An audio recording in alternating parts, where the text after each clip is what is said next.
I am a bean-slinging stickman, destined for greatness as I wander the wild, wild west. To complete 100% of this insane adventure, I'll join the fight against the Hell Cows, I'll admire handsome goblins, I'll ascend to the heights of necromancy, I'll fiddle with ancient technology, I'll solve the mystery of a ghost-infested mansion, I'll cure myself of Norton's antivirus, and I'll have to beat the game 4 times, including beating hardcore mode in a single in-game day. Welcome to 100% of West of Loathing. But before we crack on with the video, this guy has some words on behalf of today's sponsor. Here he goes, look at him, oh crap.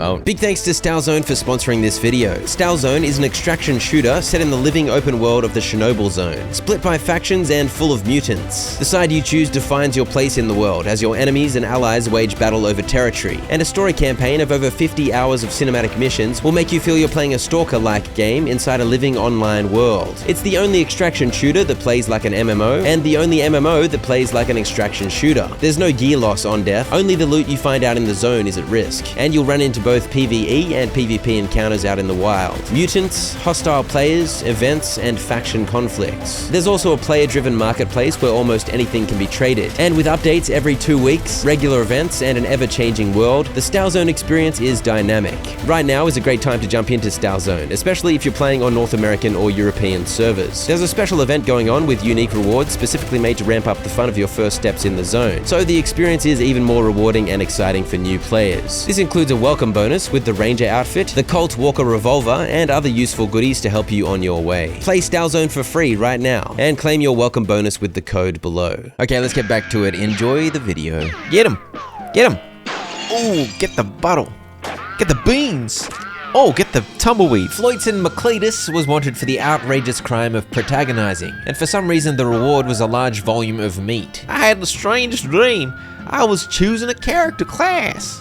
Is that a good accent? Cow puncher, bean slinger, snake oiler. I liked the look of the bean slinger class. You've heard there's a shortage of cooks out west since the cows came home, due to most of the cooks having been brutally killed by the cows. I awoke to a new day, ripe with possibilities. Goodbye bed, time to head west, chase my real dreams. Even though I had no hair, I combed my hair, earning 1 XP. Progress towards next skill up, level 2 gumption. +2 speed, 1 maximum AP, 1 spleen capacity. I had a chat with Russell, my pet bird, and fed him a cricket. And since I was leaving, I let Russell out of his cage and out the window, setting him free and hoping that we'd maybe cross paths once again one day. I feel like if I let him out like that, I'll see him again. Combat skills, lava fava. A fava bean made of lava. I admired the character page and inventory. Your gear, you're naked. You're a nude stick man. And I emerged into the living room where I stacked the mess of firewood, earning another XP point. This hearth really puts the hearth in hearth and home. I mean, it would. Mum's pie safe. It keeps all her pies safe. True. I wandered into my little brother's room. My brother's got a German book. Über die Darstellbarkeit einer Function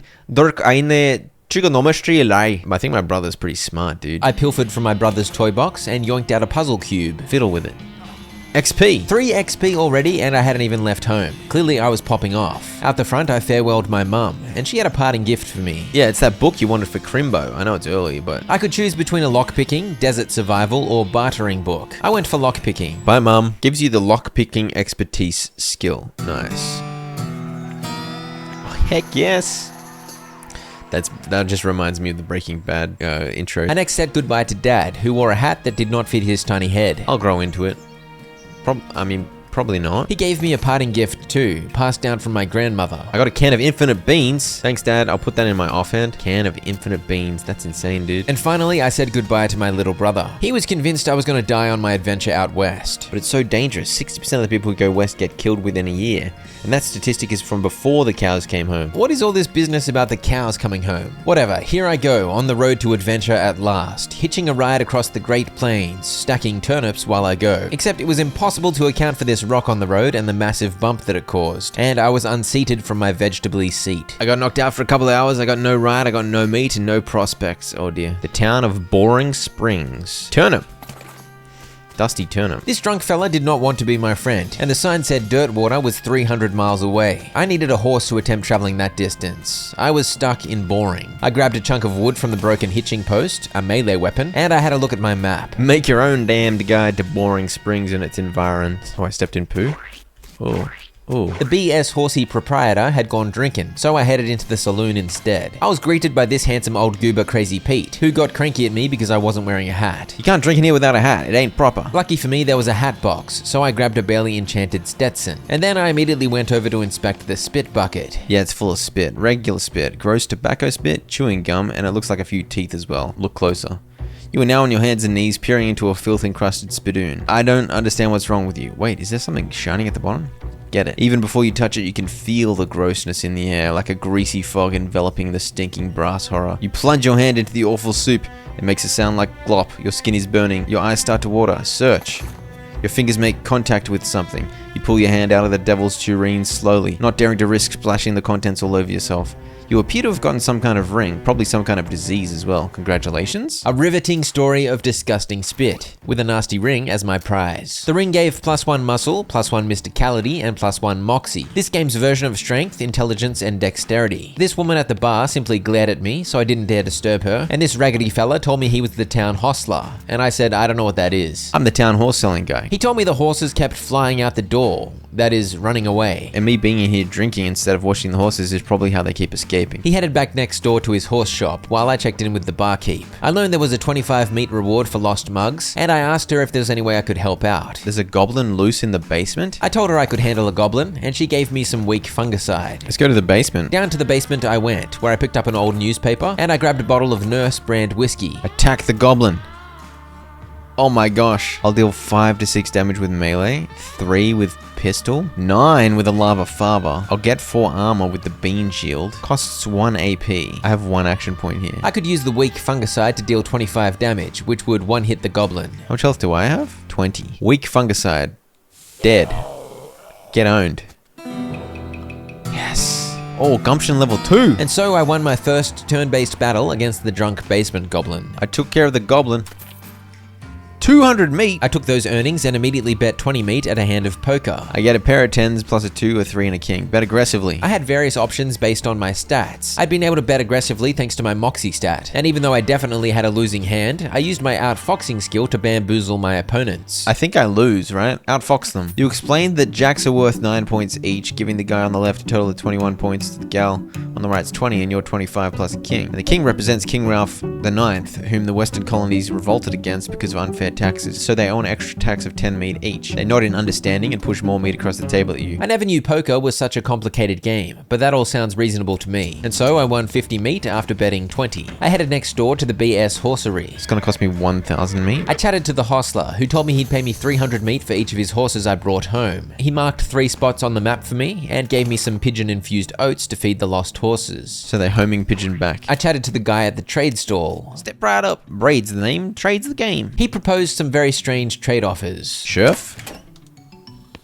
Boring Springs has got a lot more than I thought. I checked out the wanted posters in the sheriff's office, and the sheriff asked for my help. There's a gang of hoodlums around here that call themselves the Fricker Gang. Last time I arrested one of them, they busted him out and took my cell door with them. The sheriff had deputized a pistol, and he gave me that pistol and sent me on my way, marking the Fricker hideout on my map. Look at this map's popping off, dude. So now I've got a ranged weapon, a melee weapon, and a bean weapon. What more could you ask for? This building here said MD, so I guessed it was a doctor's office, but it was closed. I'm not allowed in Topeka anymore. Wait, why not? And there was a dude stuck in a cactus. I drank too much cactus beer and it turned me into a cactus. It wouldn't be so bad if I had something to read. Oh, I have the newspaper, you silly cactus. I got 3 XP from giving a cactus man some newspaper. He told me about a shovel of his that I could collect from behind the outhouse at Ore Hole Mine. I stuck the newspaper to his face so he can read for eternity. Heck yes. And I headed straight to the mine. I simply clicked on its map icon and immediately arrived. Look behind the outhouse. Shovel! There's still some meat ore in this cart. Dig through it. 65 meat. And it even makes a gold sound. I recovered a dirty mug from next to this tree, and then I wandered into the ore hole. There was a cargo elevator with 3 levels to choose from. I found an unrefined meat nugget in this minecart, and some TNT was in place to blow up these fallen rocks. But apparently it needed a plunger hooked up to it. I activated the cargo elevator, and the tools from level 3 showed up, but the toolbox was locked. Pick the lock. Oh, I need a needle. I next summoned the plungers and claimed a detonation plunger. Finally, I called the blasting cap storage up. Looks like I'm gonna need a crowbar to pry. Okay. For now, all I could do was hook up the plunger to the TNT, but it still needed a blasting cap. So I need to come back once I got a crowbar and also a needle. Wait, wasn't there a horse here somewhere? I guess the horse is probably inside the mine for some reason. Let's go to Boring Springs Boneyard. Our founder, Zephaniah Boring. He was actually really interesting. It's just as well I went and collected that shovel first, because it meant I could dig up this grave. This launched me into combat against a furious skeleton. Should I get a bean shield up? Increase my armor by 4. Let's do it. I do love a good bean salad. Oh, it's spinning around me. It's glorious. Using bean shield didn't end my turn, but I had no action points left. Thankfully, using a melee weapon or pistol doesn't use up any AP. I chose to shoot the skelly, and that ended my turn. Ow. Oh, I have no action points remaining at all? So I've only got 1 action point per fight at the moment. I unleashed a melee attack, even though it did less damage than my pistol. Presumably my bean shield is blocking a lot of damage. It didn't matter though. I was winning the back and forth. Do I have a way to heal? Victory. 12 XP. I got an old cavalry saber. The saber had a 5 to 6 damage stat, better than the 3 to 4 of my broken board, so that was a nice melee weapon upgrade. Can I afford to do another fight? Like, am I low health? I was not low health. Your AP and HP reset after every fight. Let's use the lava fava. Lava fava, baby. Boof! That was a much easier skelly defeat, and here was a horse. A spooky, translucent horse. It was not interested in eating the oats. Add some grave dirt to the oats. A bit of grave dirt did the trick. The ghostly horse ate the oats and headed back to town. I think that horse might be dead. Is that a problem? Timothy Cochran, Elizabeth Cochran, Silas Cochran. A baby. That's sad. I also returned to town where I claimed my 300 meat reward for returning a horse, and the hostler also mentioned that Doc Alice wouldn't talk to anyone except Nurse Whiskey. I turned in a couple of mugs I'd found to earn another 50 meat, and I spoke to Susie Cochran. I saw the graves in the cemetery. I'm sorry for your loss. A herd of demon cows attacked just a couple of days ago, and there was nothing she could have done. She saw her family trampled in front of her. She wanted to leave this place behind, but she wasn't going to go without her mother's rifle. Left it at the ranch like a damn fool. Listen, can I ask you a favor? I need someone to go get it for me. I still had the whiskey that I took from the saloon basement, so I offered it to Doc Alice. She's a big fan of whiskey, so she let me in. Shouldn't this be further away from the fireplace? Yeah. She cracks open the whiskey and fills a small flask she takes out of her pocket. Then she puts the flask back in her pocket and starts chugging out of the bottle. Whole world's gone to hell in a horse cart, and you ask what's the matter? Bandits? Cow demons? Dead men walking? Why don't you go ahead and pick one and I'll drink to that. According to Alice, the world had gone to crap, and she was not a big fan. That's why she was drinking so much, I guess. She said a necromancer out west was to blame, for some of the chaos at least. I challenged her, insisting she should do something to stop the evil, and I guess I motivated/shamed her enough, because she offered to come west with me. I read some of the books on her shelf. The Life and Works of Fred Ferguson gave me some XP, and the Goblinoid Tongues, a primer, gave the Goblin Tongue perk. I now know that blurf is the goblin word for hour. I'd been playing the game for over half a blurf by this point, and it's fair to say I was thoroughly engrossed in this absurd grayscale western. You get XP from shoveling up the turds? Huge. As I leveled, the game kept auto-ranking up stuff for me. I didn't really know why, but for example, it spec'd into Hellbender level 2. Oh, more spell damage. Huge. Ow. Ow. Cactus. Ow. Let's go to the Thousand Snakes Gulch. The Gulch did indeed have snakes. Maybe not 1,000, but at least a couple. I got 2 action points now? I guess I leveled up enough. I'd gotten some AP from Gumption being auto-leveled up. These snakes were pretty easy, as I launched flaming beans at their faces. I then inspected my settings. Allows the game to level up your skills for you, attempts to create a well-rounded character. Oh, what the hell? Colorblind mode. You never know. We'll turn that on, that might be helpful. I turned off auto spend XP because I preferred to build my own character. I took on a third snake. This one had 20 HP, but it still died to just 2 lava favas. That earned me 9 XP, and because it didn't auto spend, I now had motivation to check out my stats a little more deeply. Grit gives plus max HP, plus stomach capacity, and pain tolerance. Let's get some grit, I guess. Get the grit up to 2. Stomach capacity means you can eat more food to get more buffs, and I didn't know what pain tolerance was, but I mainly wanted the HP. Meanwhile, this horse had gone snake crazy. Despite its apparent insanity, it accepted the oats and trotted off towards home. Let's go to the Cochran Ranch now. This was where I needed to find Susie's mum's rifle, and there was carnage to behold. Those demon cows sure did come home, and not much of the home was left. Though the cellar below had remained intact, so down I went. I grabbed a varmint skinning knife from the table. I discovered that the pies in this safe had not been safe, and it turned out out one of the hell bovines was still here. I gotta fight the flaming cow skull. A pyro bove. He's got 50% hot resistance, gotcha. That meant my lava fava spell was only gonna do half damage. So I opted to use 1 AP getting my bean armor up, and I attacked with my saber rather than casting a hot bean. Another fairly straightforward early game battle, and I now had access to the gun safe from which I grabbed Susie's rifle. I returned to Boring Springs to claim 300 meat for rescuing the Crazy Eye horse, and I officially won Susie Cochran's favor as I handed her mother's rifle over. She offered to come out west with me once it was time to go, but not yet, because it was now time to go to the Fricker Gang's hideout, where I found their lookout fast asleep. This guy's sleeping? Just shoot him. Doesn't seem very sportsmanlike. You sure you want to do that? Yes. Really? You're just gonna gun down a hapless sleeping man in cold blood? Cold is the only blood I have. Shoot him. He's just a kid. He's just... Okay, fine. The kid lives. You talked me out of it.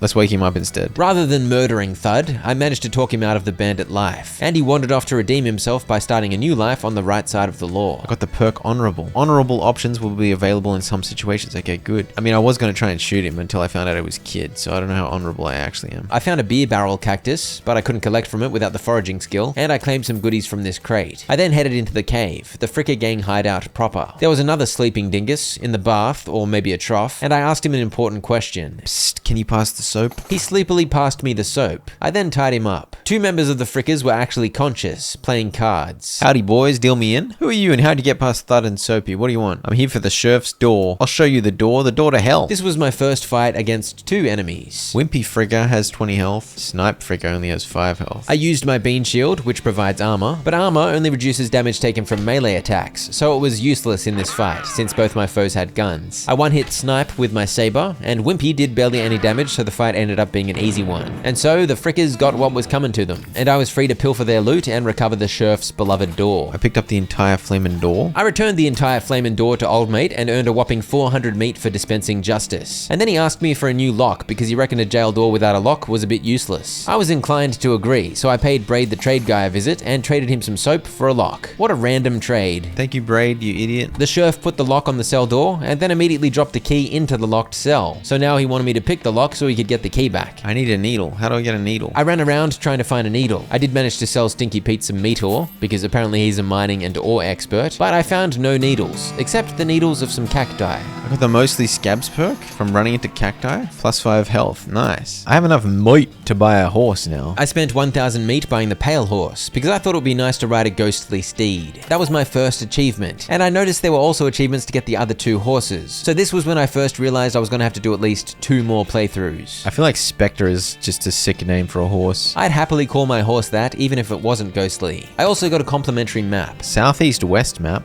Huh? I was able to follow that strange map to Dirtwater, but once I left, I wouldn't be able to return to Boring Springs. I didn't want to leave yet, because I still had loose ends. My main bottleneck was needles, so I wandered about looking for needles some more. In the process, I used tweezers to pluck my bushy eyebrows and earned 1 XP. Unfortunately, I couldn't use one of the eyebrows as a needle. Oh. Needle in a haystack. Needle in a haystack. Oh, I've got 2 needles now. Great. I unlocked this buffhead cell, and he gave me a replica sheriff badge as a reward. It went in my lapel slot and provided +1 armor. Also, it may have been illegal to wear because I was impersonating a sheriff. Back at the ore hole mine, I was now able to pick the lock of the toolbox, which got me the crowbar, and I used that crowbar on these crates to get a blasting cap. Put the blasting cap on. Blow it up. Boom! I won't lie, I honestly forgot that there was going to be a horse here. But this was of course the 3rd of the hostler's lost horses. She was skittish, and I had to eat some of the oats myself before she felt comfortable munching them. But soon she was gone. Oh, that was a weird horse. Examine a hole. There's a hole. The hole looked like it led somewhere, but I needed 3 dynamite to blow it open. I did not have any dynamite. I could get dynamite of this guy if I had dickering. That would probably be from the bargaining book, so I think I'll have to do this in another playthrough. It looks like I'm going to have basically 3 different choices pretty regularly. But in this playthrough, where I'd chosen lockpicking, it seemed I'd done all I could, so I decided to head to Dirtwater. Oh, I have to choose? Crazy Pete, the mineral expert, Doc Alice, the doctor, and Susie Cochran with the rifle had all offered to come west with me, and I couldn't take them all. Let's bring Crazy Pete for sure. And so Pete joined the party, and off we went to Dirtwater, leaving Boring Springs behind. Hey, me and Pete are here. Look at Pete dance. He loves it. Pete was my helper from now on, and he sometimes pointed out mine locations on the map, because he's a big mine enthusiast. I could also ask him to remind me of what quests I should be working on. Dirtwater was a more established town. The perfect place for me to find my destiny. And by that, I mean the perfect place to find another spittoon. But first I wandered about, somewhat overwhelmed because there was a lot to see. I read some poker rules. Jacks are wild unless accompanied by 4 aces. I bought some bourbon from the mustachioed barkeep, who also asked me to fix the piano guy. I needed another needle for that, so for now his piano playing was a little wacky. There was a strange old fella leaning against the wall listening to the wacky piano, so I asked the barkeep about him. I learned his name was Ellsbury. He lost his mind in a mind. I think he meant that he lost his mind in a mine. Poor old Ellsbury lost his mind in a mind. I need to inspect another spittoon, I think. Finally, the moment we've all been waiting for. Still rancid tobacco spit. Inspect it. It's the color and the viscosity of maple syrup, except instead of maple, it's flavored with the inside of the mouths. Yes, keep searching. Filthy porcelain cow. The cow was an offhand item, providing +3 melee attack and +3 spell damage. I chose to equip it. Melee damage and also melee defense. Moxie is range damage and also range defense, I think. But this is just straight spell damage and melee attack damage. Maybe it's better. These guys fell asleep during their fight. I respect that. We'd gotten this guest room for free somehow, so I checked it out. Look at yourself in the mirror. Insult yourself. You call yourself a full flush and chicken loving jerk. I gain the effect angry. I made myself angry. If your anger level gets higher than 1, you'll pass out from rage. This is what pain tolerance does. The more pain tolerance, the more angry you can get, and each angry buff is +3 to all 3 stats. I headed into Dirtwater Mercantile, where the gentleman was wearing a gloriously tall hat, and the shop had more going on than I expected. Dude, this is elaborate. I bought 3 sticks of dynamite. Disposable binoculars. I'm trying to imagine one-time use binoculars, and I can't imagine. Read this to learn a new bean slinging skill. Okay.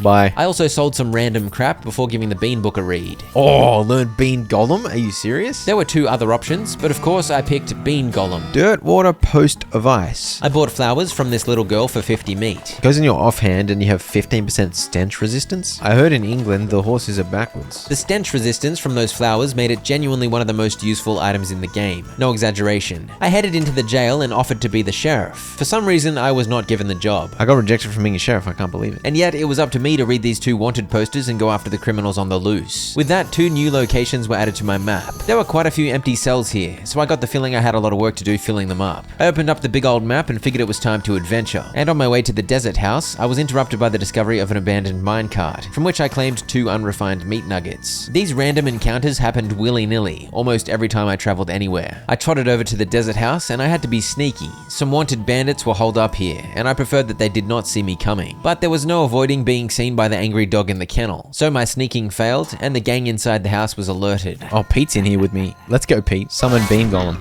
Yes, Bean Golem. And then I got extra melee damage because of my offhand. Let's go for Rufus Ruff, because he's got the least health. Attack. Bush. Oh, I can use Pete. He's got Lantern Bash, dealing 6 damage. You can do a pep talk, raising all stats by 2. Pete, I want you to give the bean a pep talk.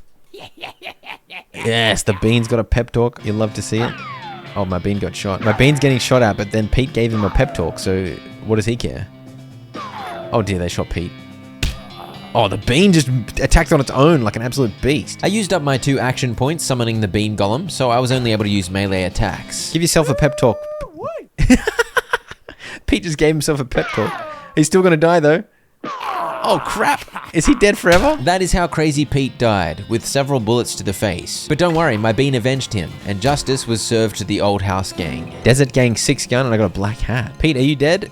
Pete, you're alive. Thankfully, Pete does not die forever. I guess he just has a cheeky snooze if he loses all his HP. On the way back to town, another encounter. I gave some dude a ride and earned 10 XP. Why not? Speaking of XP, 74 had piled up. And since summoning a bean golem used all my AP, I wanted more AP. I saw that Gumption gives plus max action points, so I leveled that up a couple of times. I also leveled up the combat skill Bean Shield to make it provide more armor, and the miscellaneous skill Outfoxen, which sometimes helps with conversation options where I need to trick or outwit people. I then headed to the jail and handed over what was left of the house in the desert gang, collecting the bounty to earn 500 meat and another 30 XP. I used that XP to level up Lava Fava, increasing its base damage by 5. I sold the unrefined meat nuggets I'd found and then headed back out. This time my destination was Snakepit Mine. And guess what? Another random encounter. This time my shovel plus my honorable perk allowed me to give a random dead cowboy a proper burial, earning 10 XP. Dude, every time I go anywhere, there's a random side quest. Yeah, there are lots of little cheeky interactions and events in this game. game, so I'll just let you know now. I won't highlight every single one, just the interesting or funny ones. Speaking of funny ones, there was some mining equipment outside the Snake Pit mine, and although I had no idea what it was, I proceeded to bombard Crazy Pete with an absurd explanation as to its uses. I got the perk Mindsplainer. You'll gain XP when you interact with mining stuff because I'm a Mindsplainer. I headed into the mine where I spotted a sneaky snake hiding, and when I grabbed meat from this cart, the Mindsplainer perk gave me 5 XP. Very juicy. Let's pull it out and punch it. It was another fairly straightforward fight. Pete's bash. I think we can finish him off with Pete's lantern bash. Yes, Pete, you legend. It dropped Coal Snakeskin, which I was able to attach to my hat for a +3 Moxie bonus. The next snake I yoinked out of a hole was a hot snake, resistant to my Lava Father spell, but still not hard at all. Oh, look at those flames, dude. That's sick. These fights are a bit easy. I claimed a pickaxe that was left here, and with it I was now able to mine these funky meat fishes. I was getting meat and Mindsplaining XP willy-nilly. So many Mindsplaining bonuses. It really does pay to Mindsplain, I'm telling you. And finally, a den full of snake eggs, 5 total. And I assumed that they would hatch for their first turn, and after that I'd be fighting 5 snakes. My melee damage is higher against these guys because they've got less muscle. Yes, your melee damage output is basically your melee weapon damage, plus the difference between your muscle stat and your enemy's muscle stat. And the same is true of guns with the Moxie stat and magic with the Mysticality stat. In other words, those 3 main stats make you deal more damage and take less damage. Pete and I managed to take out 2 of the eggs before they hatched, and from there it was a fight against 3 newborn snakes, and they all had about 20 HP. I of course summoned a bean. I just feel like buffing the bean is the ultimate strat. Get Pete to go, yo-wee, and buff the bean. The discrepancy between the bean's muscle stat and the snake's muscle stat was so big that the bean simply did not take any damage. Pete died though. Classic Pete. They keep missing the bean. The bean's too strong. Nerf the bean summon build. With that, the snake pit was conquered, and I was a fair bit richer and more experienced. I continued skilling into gumption, and I grabbed a couple of mysticality points too. I then remembered I got a pistol off the desert game, so I equipped that as a decent upgrade over the deputy pistol I'd been using. I'd settled into a bit of a sword-swinging summoner magician build, but maybe a gunslinging magician would be even better. I headed to Cavern Canyon, where I pried some boards off a cave mouth using my crowbar, and I found a fancy knife, which was a solid upgrade over the saber I'd been using. Most notably, it had +3 Moxie. Actually, Moxie helps your pistol attacks. Perhaps the gunslinging dream was alive. My Moxie stat is at 12, even though the base is 1. I got 11 just from armor. Beyond that, this cave was weird. Apparently there was a terrifying spider. I wanted to fight it, but the game just told me I was an idiot and forced me to leave. I went through to the next cave entrance, where a doorway led to a shaft only a giant spider could possibly climb, and a way forward was blocked by debris that only a giant spider could possibly climb over. Horrible skittering noise followed by a scream. Sounds good to me. I was here to catch a wanted gang, by the way. The gang has been prepped for spider consumption. Stack the cocoons back on your horse. 1,000 meat and 30 XP. Now they're in here in their cocoons. It's too easy, bro. And that's how I accidentally let a giant spider through to help me catch the nefarious Stripy Hat gang. 2 more wanted posters had appeared, so I of course took on those bounties because their crimes were unacceptable. Horse theft and selling of counterfeit glue. And I was on a roll, so I got straight back out there. Let's go to the old millinery. But as usual, a distraction on the way. This time I spotted a whole new location. I discovered Fort Alldead. Go there now. Honestly, how could I resist? Fort Alldead sounds... Holy crap. There's an army of dead assembling here. They got cannons. Dig through the trash can. Oh, I need some stench resistance. This was one of those times the sweet-smelling flowers came in handy, as they gave me the stench resistance needed to rifle through the filthy rubbish, and I claimed the old patrol cap. This looks like the work of a necromancer, man. Somebody left their knapsack behind. Got a robe receipt. There's also an evil-looking leather-bound tome. Introductory Nex Mex. It's probably not the best thing to read, but I'm going to read it. They were reanimating the dead soldiers here on the theory that the best undead army would be a literal undead army. They raised the officers who decided they weren't going to take orders from a bunch of weirdo civilians. I respect that. Even in death, the army listens to the officers' orders. I can fight in a mass grave. Let's do it, bro. 61? Oh my gosh. Alright, summon a bean. This may have been a foolish fight to get myself into. Not only did the Skelly have 61 health, he had juicy stats, meaning my attacks were barely gonna do any damage. Lava Father was the only decent option, dealing 11. I was able to cast it alongside summoning a bean, because my max AP was now up to 3 thanks to gumption. The bean's gonna die. He did 2 damage. My strategy was to have Crazy Pete as a cheerleader, buffing me and the bean, but it didn't seem to be working. Thankfully, between my pistol damage plus Moxie, I was able to do some half-decent pew-pews. It's me and the absolute beast. Oh no, this is gonna be close. I think I'm okay. Oh, maybe not, dude. I could have thrown dynamite to finish him off, but I don't think I realized. Either way, a narrow victory. That was not a smart fight, dude. Silver bullet. Only 20 XP? This introductory next mex gives me the grin and skull skill. Is that another summoner? It's probably not smart to read necromancy tomes, but I'm not smart, so I read it and learned a new skill. I also examined the robe receipt and established my necromancer journal where I plan to note down all the evidence and clues I was compiling about necromancy in these parts. There's a surcharge for delivery past Boulder Pass. The necromancer's lair is definitely west of the mountains, okay. I'm not west of the mountains yet, so... I realized I was able to fight in the mass grave again. So I could farm XP here if I wanted? I headed into this building and pilfered from a few boxes, and I was especially pleased to claim 3 needles. These lock-picking tools seemed hard to come by. I immediately used up all 3, picking the locks of 3 other boxes. It was a decent smattering of loot, food, combat items, and some random bones. I headed through to this storeroom where I saw shelves full of gross necromancy ingredients. I flushed a bunch of toilets and earned a bunch of XP, and there wasn't anything else to do here, but I'd learned some good info about the necromancers, so I was pleased. On the way back to Dirtwater, I had another random encounter that gave me more loot, and I now had so much random stuff that I'd completely lost track. I visited the shop, bought the ridiculous disposable binoculars for 200 meat, and then we got back on the move to Fort All Dead. On the way there, Crazy Pete cracked a little rubber finger puppet out of a geode, and somehow that made him stronger. Oh, Pete got leveled up? They don't call him Crazy Pete for nothing. Alright, let's go up here and then use the binoculars. I discovered a map location rescue mission. That's why I bought the binoculars, because up on the height of that watchtower, I was able to spot a new location. I didn't head there straight away though. First, I was off to K Ridge Mine, because I was excited about my mine-splaining perk. Remember that old man Ellsbury back in the saloon? I found his old locker. Ellsbury's helmet, bottle of laudanum. In another locker, I found a skeleton. This guy must have died after his co-workers played a prank on him, where they stuffed him into this locker and filled it with shaving cream. Shaving cream covered skeleton. Look at all the combat items I have now, dude. What is going on? I can summon the grin and skull, dude. Do it.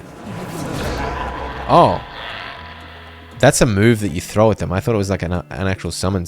The shaving cream skelly had 80 health, but he didn't do much damage. I guess he couldn't see very well because of the shaving cream on his head, and maybe because he had no eyeballs. The third locker had a combination lock, so I couldn't get into it. Oh, so much random mining things that give me 5 XP each time. I do love mine-splaining. At this point, I was becoming fond of shooting my gun, so I spent some XP on Moxie before attempting to head deeper into the mine. But there was a 30-foot drop, so I wasn't going to be able to get in without some rope. I made a mental note. You have to make lots of mental notes in this game. This one was about revisiting K Ridge Mine once I had the combo lock code or a rope. One thing I learned later is that the pale horse I'd chosen increases the chance you'll see random encounters. I guess that's why I barely ever got anywhere without distraction. A meteor landed? Get after it with your pickaxe.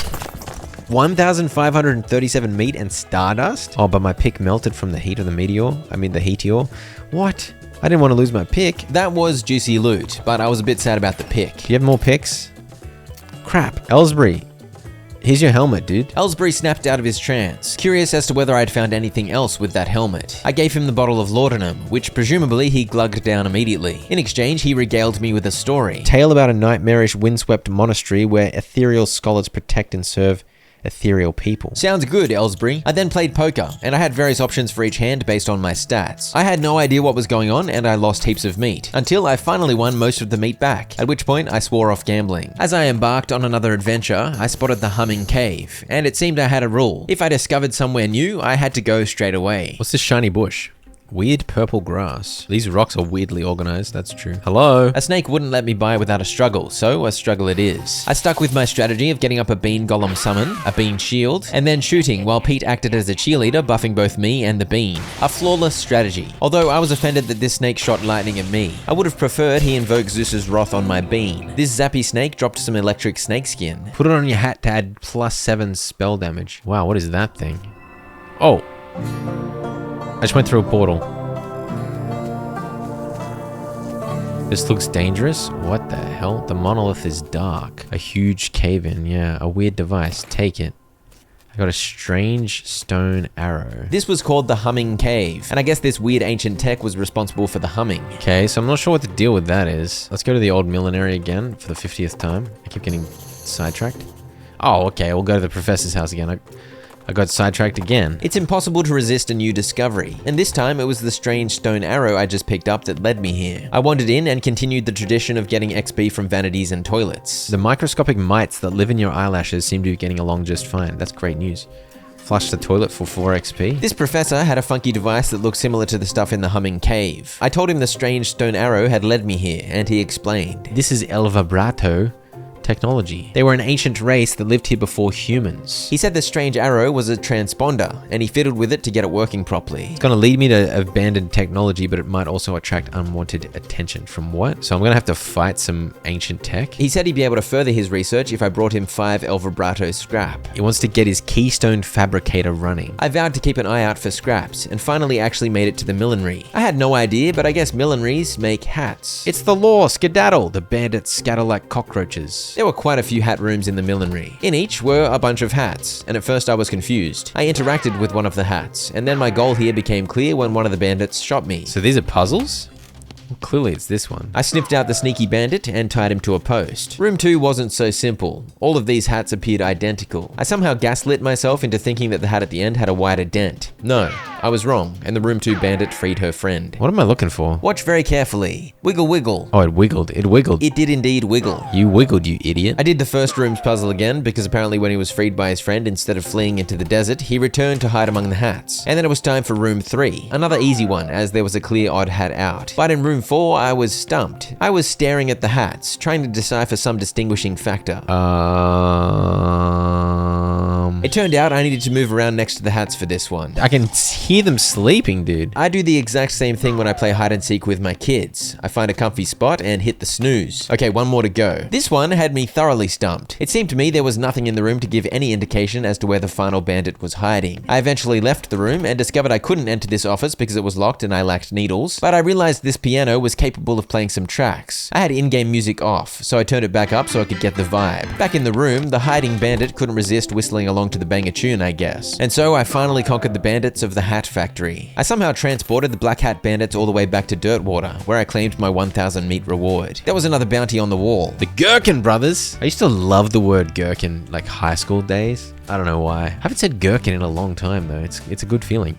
Gherkin. Apparently the Gherkin brothers tried to sell flesh for human consumption. I accepted the quest and the Gherkin factory was added to my map. I leveled up my bean golem spell. I also equipped the old patrol cap, providing +3 pistol damage. And I whacked a coal snake skin on it for +3 moxie. So my pistol should be crazy now? It's definitely one of the best things about an RPG like this, playing around with the stats trying to optimize your build. For now I wanted to summon meat shield beans and shoot my gun. I headed straight to the abandoned pickle factory and received an electrical jolt as my hand touched the doorknob. Suddenly, I was reliving the terror of a worker late for their pickle shift. Late again? You better stop taking this job for granted. That sounds exactly like how I treat my editor Tom. At the end of the first 6-hour shift, you get a brief break. Cough on your own time. Another 180-second break before their third shift. I've done 3 6-hour shifts in a row. I've lost my sense of smell. I'm covered in vinegar. Let me out! And I think there may have been clues embedded in that insane vision, but I was too bamboozled to realize that. I finally snapped out of the hallucination and made my way into the rundown factory. There was a cuke door, a salt door, and a vinegar door. Pickle activation lever. Pull it. Sadly, the pickle activation lever did not activate any pickles. Obviously, I needed to establish the perfect conditions for a gherkin to thrive. I headed into the cuke room first, and over past the 3 giant hoppers was a distressed-looking ghost. I asked him if he was alright, and he just rambled about not being able to sleep.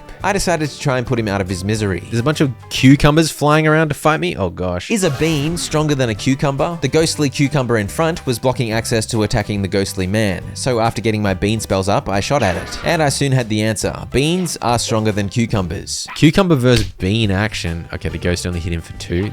My bean is huge, bro. Pete wasn't quite so huge, and he died in classic Pete fashion, but overall a smooth victory. It just took a while because I had a lot of cucumbers to shoot at. I got a ghost cowboy hat for my troubles, and a pile of bones and cucumbers. I fiddled with the cuke shunts, and they changed the level of each hopper. I headed into the salt room, where some levers could be used to add in various types of salt to adjust the salinity of the water in the tank. How salty does it need to be? Another ghost, and another opportunity for me to fight a bunch of cucumbers. This ghost was a bit more of a unit compared to the last. Dude, he did so much damage to me? He was debuffing me too, so my stats were going down the toilet. My bean was putting up a good fight, but the magician ghost was determined to attack me. Wait, I needed to use an item. Why did I not use an item?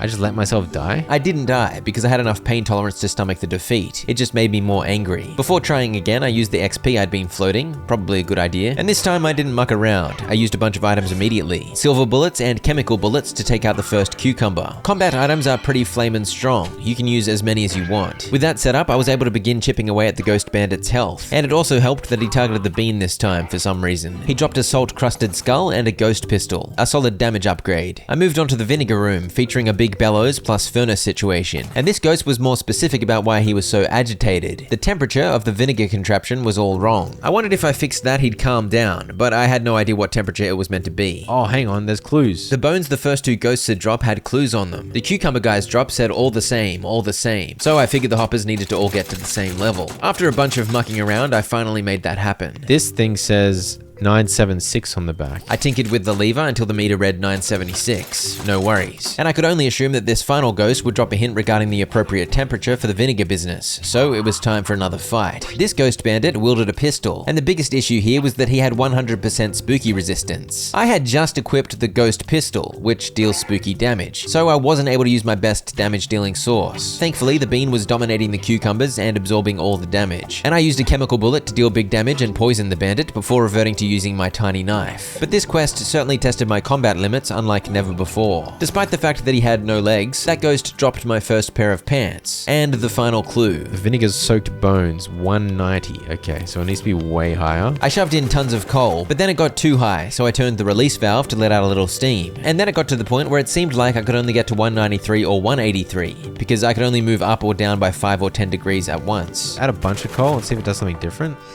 Okay, that was 21. I had to play around with different coal amounts to get the temperature to a multiple of 10, so that I could use multiples of 10 or 5 to get it to 190. It was my mathematical genius on full display. Yes, okay, there we go, 90. Nice. The salt, the vinegar, the cukes should be good.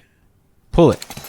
Aha! All that work for 3 ghost pickles. Wonderful. Makes you difficult to damage for the rest of the day by turning you into a spooky ghost. That's kind of insane. And I got 3 of them. That does sound kind of insane, but I must admit I forgot I had these and never tried them out. What a goose. Wait, I can commune with her spirit if I had 20 mysticality? This completely trolled me. I wanted to commune with Gretchen Vlas's spirit, so I used up a bunch of XP to level up mysticality and changed all my gear about, just managing to reach that stat of 20. And then it just did the exact same silly flashback of being a pickle worker that was abused into a triple shift. Why did I get my mysticality up for that crap? On my next journey away from the pickles, I found a weird copse of dead trees and a book. Another necromancy book? Ray's skeletal buddy. Okay, maybe I am doing a summoning build. I got a perk white hair. My hair lost all its color because of that? Would you believe there are indeed consequences to becoming a practitioner of the dark arts? And here I am arriving at the rescue mission to chat with Sister Tabitha. She had medical supplies for sale. I asked her if she needed any help, and she mentioned she wanted a funky purple grass. Where was that purple grass? Was it at Fort Alldead? On the way there, my El Vibrato transponder helped me find 2 scraps. Very nice. And no, the purple grass was not at Fort Alldead. Here we go. Give me the purple grass. It's worth mentioning that I found 4 sticks of dynamite on the way back to Sister Tabitha, because 4 dynamite equals 80 free damage in combat. Fetching her the purple grass earned a whopping 30 XP, and by whopping, I mean that was underwhelming. But at least I was able to buy 3 bottles of laudanum for my mate Ellsbury. I often stopped at locations that required safe cracking or foraging. I couldn't do either of those things yet, so it was quite the tease. There's so many things I'm stopping at that I can't do. And it was time to deal with the Potemkin gang, another wanted crew I needed to deal with. There was a whole town here, with 3 bandits behaving rather strangely. One of them kept telling me I couldn't enter any of the buildings. One of them kept running away from me, perhaps because I was a budding necromancer with wispy white hair. And the third was sad because he lost his belt buckle and his pants kept falling down. Even though I had no idea where his belt buckle was, I told him it might be near the bar, so he wandered off. This was a strange situation. I soon discovered the outhouse past the edge of town had a back door, so through I went. I couldn't help but notice that the buildings were not real. They were just facades held up by scaffolding, except for one. The jail was held up by a hefty load. Did you look near the jail? Scare her in front of the jail. Okay, they're now all in front of the jail. Cut the ropes! The fake building falls over on the real bandits. There was also random TNT here. I guess I could have blown them up instead, but that was a job well done. Somehow they weren't dead, merely dazed. And I was able to round them up and take them all the way to jail back in Dirtwater to earn another 1,000 meat. I gave Ellsbury the laudanum I bought, which was probably terrible for his overall health, but I received some banger stories in exchange. I had a decent dose of XP saved up again, and I decided to spend 100 putting another level into Lava Fava. Crazy Pete told me about a new mine. Wait, Dutch oven. Isn't that when you fart under the covers? On the way, I dug up a grave, a huge bonus, and it seemed appropriate when I found that the Dutch oven mine had a very stinky barrier right out front. I had to equip my sweet-smelling flowers in order to get past, and even then, the power of my wife's farts were almost unbearable. And oh, my beloved, another spittoon. There's maggots, chili con carne. 3 rats crawl in, eat half the chili, then die. A week later, a family of cockroaches takes up residence among the writhing maggots. The cockroaches smoke thick black cigars, which they light with tufts of burning human hair. Search it. The rainbow-colored film on the surface of the liquid coats your hand as you plunge into the toxic stew. Keep searching. Your fingers touch something at the bottom. Pull. I found some spit-soaked pants. Very delicious. This elevator needed some lubrication. Luckily, I had a can of oil from earlier, so I lathered it on there and headed deep into the mine. Oh man, look at all this exposed meat, and I don't have any pickaxes left. What the hell's that guy doing? All those exposed meat veins, and yet the miners never collected it. What were they looking for if not delicious meat? Miner died trying to dig deeper with their hands? What is going on? It seemed some kind of madness had gripped the miners here, and this crazy dude writhing against the wall confirmed that. Glob Rob Bibble Berto Gorto Glub. He was incapable of a coherent response. I ventured deeper, down a dodgy ladder, and there were plenty of skeletons to behold. Also a spicy looking gem, but of course the meteor ate my pickaxe, so I sadly could not claim it. These scratches are just painted on in blood. Oh gosh. There was a giant wall of rocks, and I had a few options as to how to get it out of the way. I chose magic. Oh, it's one of these things. The ancient magical crap made people crazy, digging with their hands and writing in blood. The El Vibrato thingo there was missing a trapezoidal piece, so I figured I'd come back once I had another keystone. Pete's grown stronger again. If Pete gives a +4 buff now instead of +3, that's great news. I'd arrived at the Manifest Destiny Railroad camp, where the tracks west were at a standstill. This guy was kind enough to direct me to the store where he bought his watch. I said thanks. He said don't mention it. I chose to mention it. Sure, don't mention it. Mention it. I mean it. I really appreciate you telling me where the store is. His eyes narrowed. Really? It's no trouble at all. Don't mention it. I mean it. Mention it. I continued mentioning it until he was ready to punch me. A giant pile of rocks seemed to be the blockage, and when I chatted to the foreman, he quit immediately and made me the foreman. Wait, he made me the foreman? He made me the foreman. He said he'd rather go home and play with his toy trains, because with toy trains, you never have to deal with giant piles of rocks. Now that I was randomly the boss of this track-laying endeavor, I chatted to my assistant, Smee. We could dynamite it clear without too much trouble. It'll take a lot of dynamite. A whole year's worth? What's a year's worth of dynamite? We used to keep that much on hand for emergencies, but a pack of goblins stole it. Alright, I'll get it back. The goblin's lair at Gustavsen Gulch appeared on my map, but I paid a visit to Buttonwillow's store first. Oh, Shaggy Dog Cave. I mean, don't mind if I do. I'm walking to Buttonwillow's store. How the hell did I sniff out Scooby-Doo's cave? I don't know, but we're here. This cave had a lovely plaque on the wall. A record of the events of the expedition to and into Shaggy Dog Cave as record. Okay. When I saw another plaque just a few meters up the way, I began to regret coming here. The plaque explained that some idiots had found a map supposedly leading to the treasure of Shaggy Dog Cave. Oh look, another plaque. This just described the equipment they had on their journey. And another plaque about how they went to the saloon. Oh, guess what? Another plaque. Yeah, this cave had about 300 plaques describing every last unnecessary detail about these dinguses and their journey. In order to pass the time on the trip and resist becoming dazed from the heat and susceptible to desert mirages, we exchanged stories of our youth, which I will not be retelling here for reasons of length. For reasons of length, you reckon? You might think this is close to the end of the cave and its many plaques. No, there were 9 more plaques after that one. I dutifully read all of them. It ended like this. Joyous at our triumph, we loaded the chest into our wagon and began the journey home. Are you kidding me with this crap, dude? I just spent 2 hours reading their story. Yeah, there was nothing here. The plaque guys already got the treasure. It's flaming Shaggy Dog Cave. I just got trolled so heavily. But on the other hand, I feel like the writers in this game are really good. So it's cool. I found another Beancraft book on the way to the shop. I read it immediately. Great Northern Blizzard. Cold damage to all enemies. I want an AoE, dude. Northern Blizzard. An area damage spell certainly was going to come in handy. I finally arrived at Buttonwillow's store, and with over 5,000 meat to spend, I had a good shop. Oh, I need rope. Give me that. Oh, advanced beancraft. Give me that. Have you got a pickaxe? Oh, yes. Another needle? Yes. I'll take a hammer, I guess. Oh, gives me the foraging skill. I'll take that as well. Am I poor? I just spent all my money. I guess I'll take the binoculars as well. I don't need another crowbar. I read my new books, learning how to forage and getting the Beanslinger skill Wary, which increases max AP. On the way to K-Ridge Mine, my transponder gizmo led me to an El Vibrato construct. I needed more scrap, so I chose to attack it. Northern Blizzard deals 28 cold damage to all enemies. At this point, my area damage spell dealt only 15 damage less than my single target Lava Fava spell. It did cost 4 AP though. Pete's got an AoE now too. Deals 7 spooky damage to all enemies. Pete kept randomly getting stronger. Good job, Pete. I claimed a scrap from the dead construct and continued on to K Ridge Mine. I used the rope I'd bought to climb down deeper. And this place was glorious because I had a newly minted pickaxe with which to suck up all the juicy meat. These stones have triangles painted on them and they're in a triangle. It's very triangle. That's true. Oh yes, more. Oh, 10 XP from that. Oh, 10 XP from that. Oh, 5 more XP. I love it. I continued deeper again, and I began seeing weird spirals, and there were so many things to mine. I was in heaven. I also shoved my arm into a weird meat gash. A beating heart? Rip it out. Yeah, so what the heck is the lore with the meat as a currency that you mine out of the earth? Is my character a parasite on a giant organism in this game, or like what's going on? Oh, I get another pickaxe as well? A dead body lay here, so clearly some weird stuff had gone on. But that was all I could do in this mine for now. I headed straight to another mine. I can forage now as well, right? Yeah, I can forage because of that book. Blossom Gin. The forageables seemed pretty good. Blossom Gin gives you plus 10 to melee damage. I was back here at the Dutch oven for one reason, which you might be able to guess. Oh, so much meat. Oh, so much XP as well. I was able to claim the gem from downstairs too, an effluvious emerald. Sells for 500 meat? I still needed a keystone for this thingo though. Dude, I have 2 angry stacks now. I think I got an extra angry stack from when I died. Yep, that is true. The first was from when I insulted myself in the mirror. I realized the wary skill I'd picked up gives plus 2 max AP per level, so I sunk some XP skilling it up. And I realized there were deeper consequences to dabbling into necromancy. Oh dude, white hair gives me less moxie? I really need to lean into spells then. As it worked out, this first playthrough was perfect for a necromancy run. And as a practitioner of magic, necromancy's downsides didn't bother me too much. I also figured out how Ray's skeletal buddy works. You have to ensorcel skeleton bones, which can be used in combat to summon a skelly.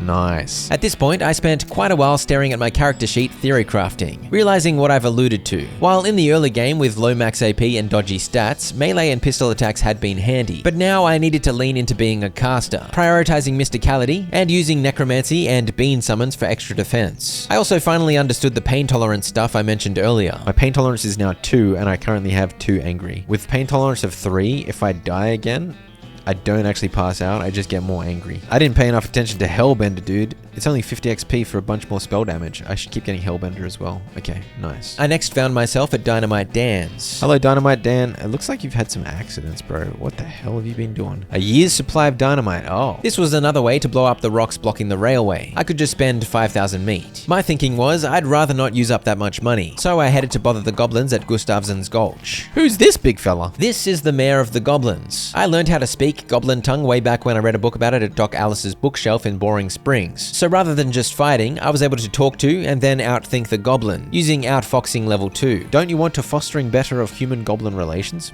I could being new human ambassador, and you go to human town being their goblin ambassador. And so I convinced the mayor to go to Dirtwater as an ambassador. They would almost certainly kill him when he arrived. I didn't care about that at all. I was just glad I had access to the town now. These goblins have cactus huts?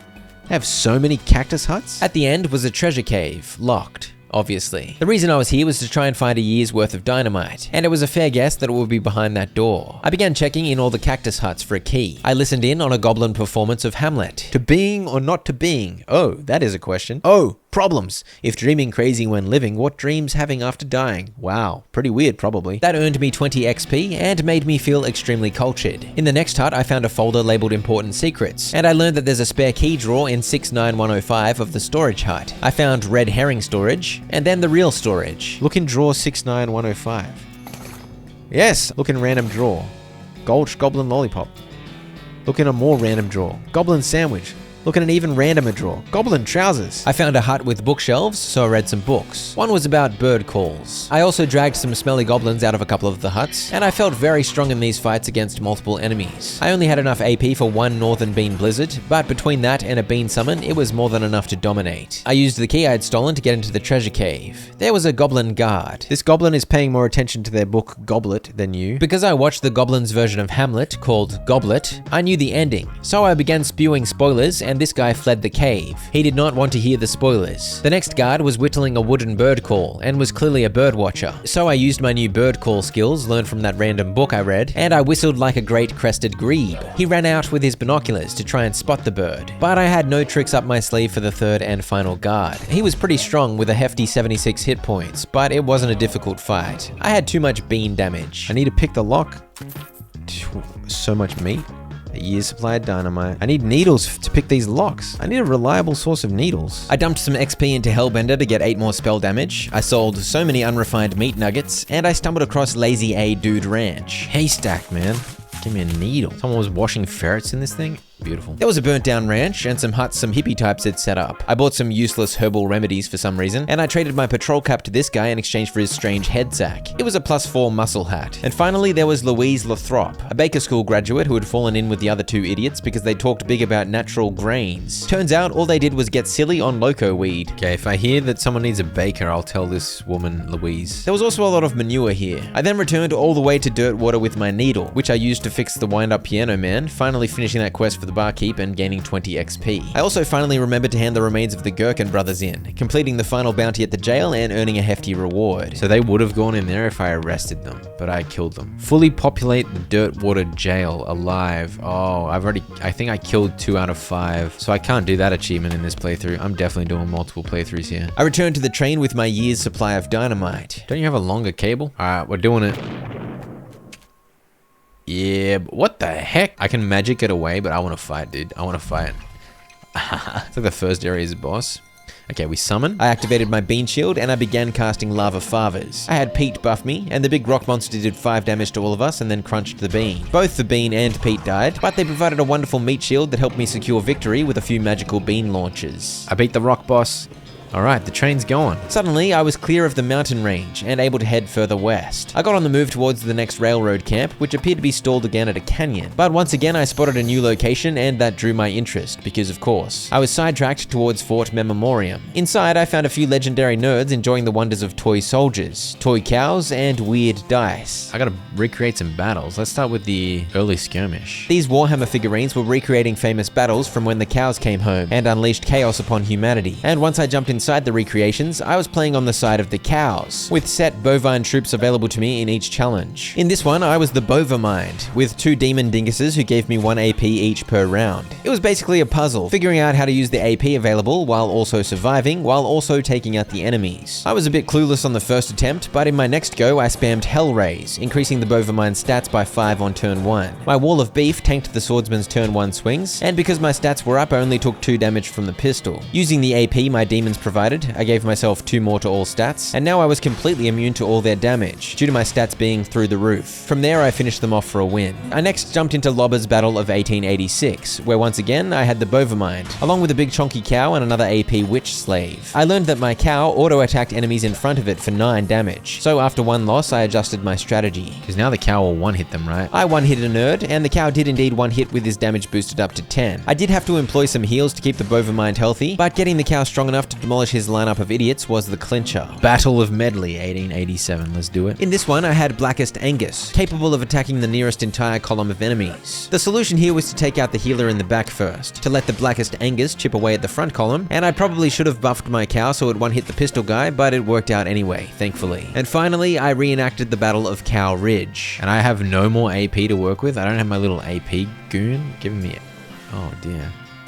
Yeah, I have to one-hit the grunt. I healed the cow a little, and that was a fairly straightforward victory. With all 4 battles conquered, I earned the admiration of the onlookers, and I won a bunch of really small guns. It could be used to outfit a small army of elves. Perfect. Inside the barracks, I had enough mysticality to study the books on the shelf, and I found the intermediate Nexmex. Vampiric Yodel? I was committed to going full necromancer, so I read it to learn another dose of the dark arts. Perk, emaciated. I got -3 muscle now. Oh gosh. But Vampiric Yodel steals health from the enemy. Not too bad. I also enjoyed diving deep into another spittoon. Among other things, this one was used as a urinal by a diabetic. That of course did not stop me, because I am Floydson McCletus, King of Filth. I got the Blesh Excalibur. Deals stench damage instead of physical, +6 muscle. This wasn't a weapon I was excited about for my combat build, but it was very handy to have various items with various stats available to use when needed. I spied Hellstrom Ranch from the watchtower using binoculars, but on my way there I spotted the Great Garbanzo's hideout, so as usual I was sidetracked. Keep out, unless you are the Great Garbanzo. I might be. Search the sofa. All-purpose beans.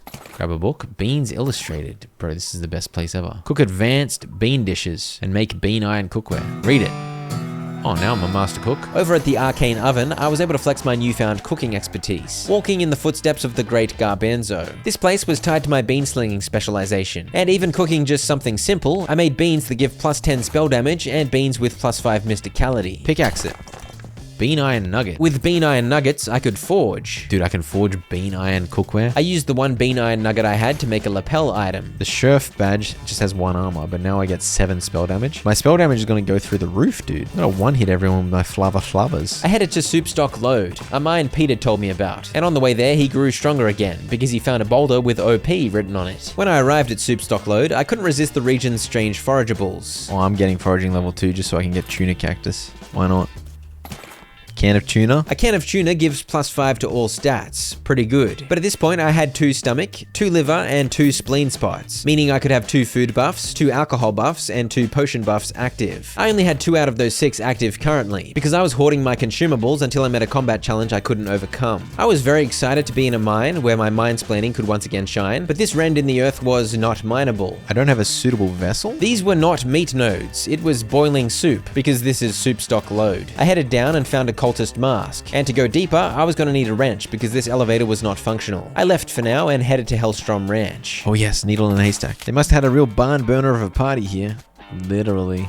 Oh my gosh. There was a portal to hell here, and when I rang this cowbell, an infernal cow emerged. This beast had 117 HP, and a hefty muscle stat of 30, but I was able to do massive spell damage while Pete and the Bean continued their wonderful work as meat shields. My combat strategy continued to dominate. You prep your skinning knife, but all useful hide bursts into flame. I hadn't really been paying attention to this, but usually when I killed a beast, I skinned it. Not this time, I guess. I got the green thumb perk. Gain XP from foraging, okay. And I tried to go to cow hell, but I wasn't allowed. I did listen to some demon moos though. Here, have a listen.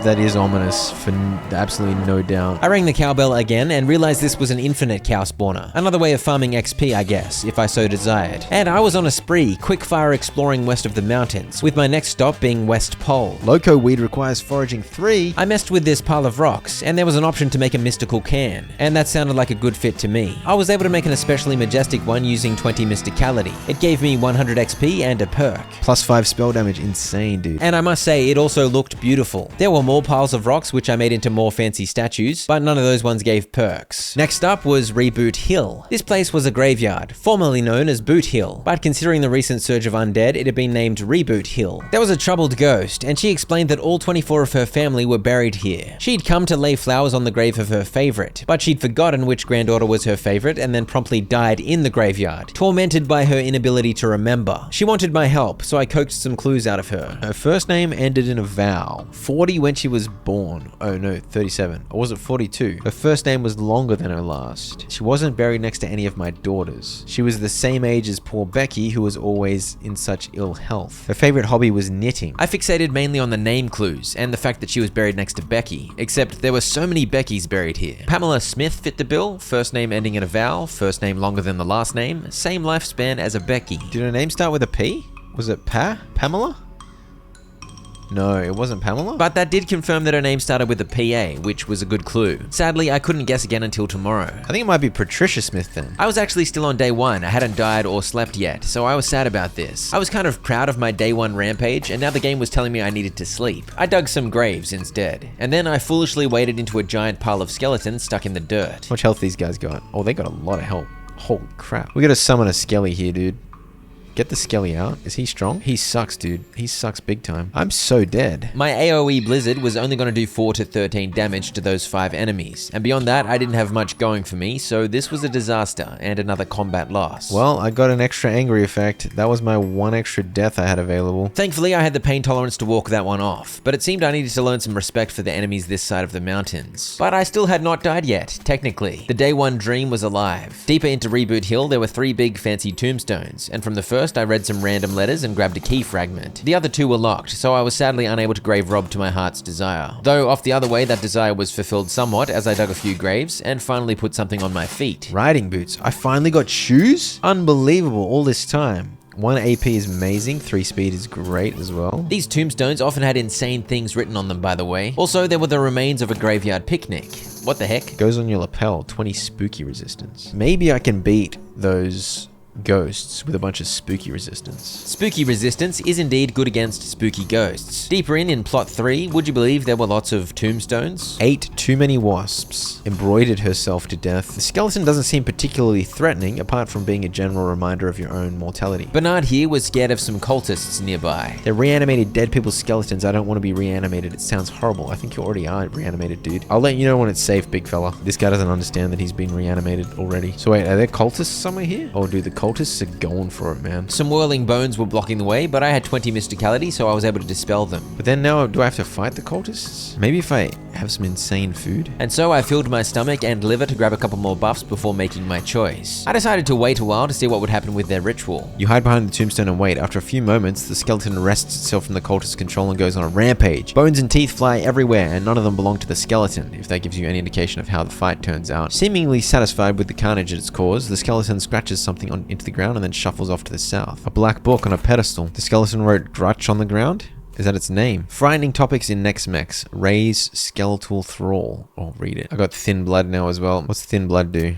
Minus 10 health. Oh gosh. Raise skeletal thrall. Examine skull chips and enchant them. I ensorcelled some skull chips, so I now had more skelly summons at my disposal, and after getting some stench resistance, I checked in the outhouse, where I found a cryptic note about ley lines. I need to find somebody smart that knows about magic so I can learn about what the ley lines mean. Okay. That felt like a lot of progress towards unraveling the necromancer mystery, but I also felt like I must defeat these skeletons. My pride depended on it. I leveled up grit, which increased my stomach capacity, so I was able to eat a plate of black beans to gain plus 10 spell damage, and I unwisely jumped back into the fray. Whatever, if I die, I die. You just gotta believe. I immediately regretted my decision, but ultimately this was a good way to force me into using my combat items. If you have enough combat items, you can win pretty much any fight. In this case, I was able to summon multiple skellies, and I took out one guy using multiple dynamite, and I got another guy in range of death from a lava fava. My summons started taking damage, but a skeleton wizard survived. Deal approximately 10 spooky damage to all enemies. That's not bad. That was some decent area chip damage, but it was still a daunting combat, so I threw some snake spleens at the topmost skeleton to get it in range of a lava fava KO. Also, Pete is hilarious. Let's just do damage to all enemies.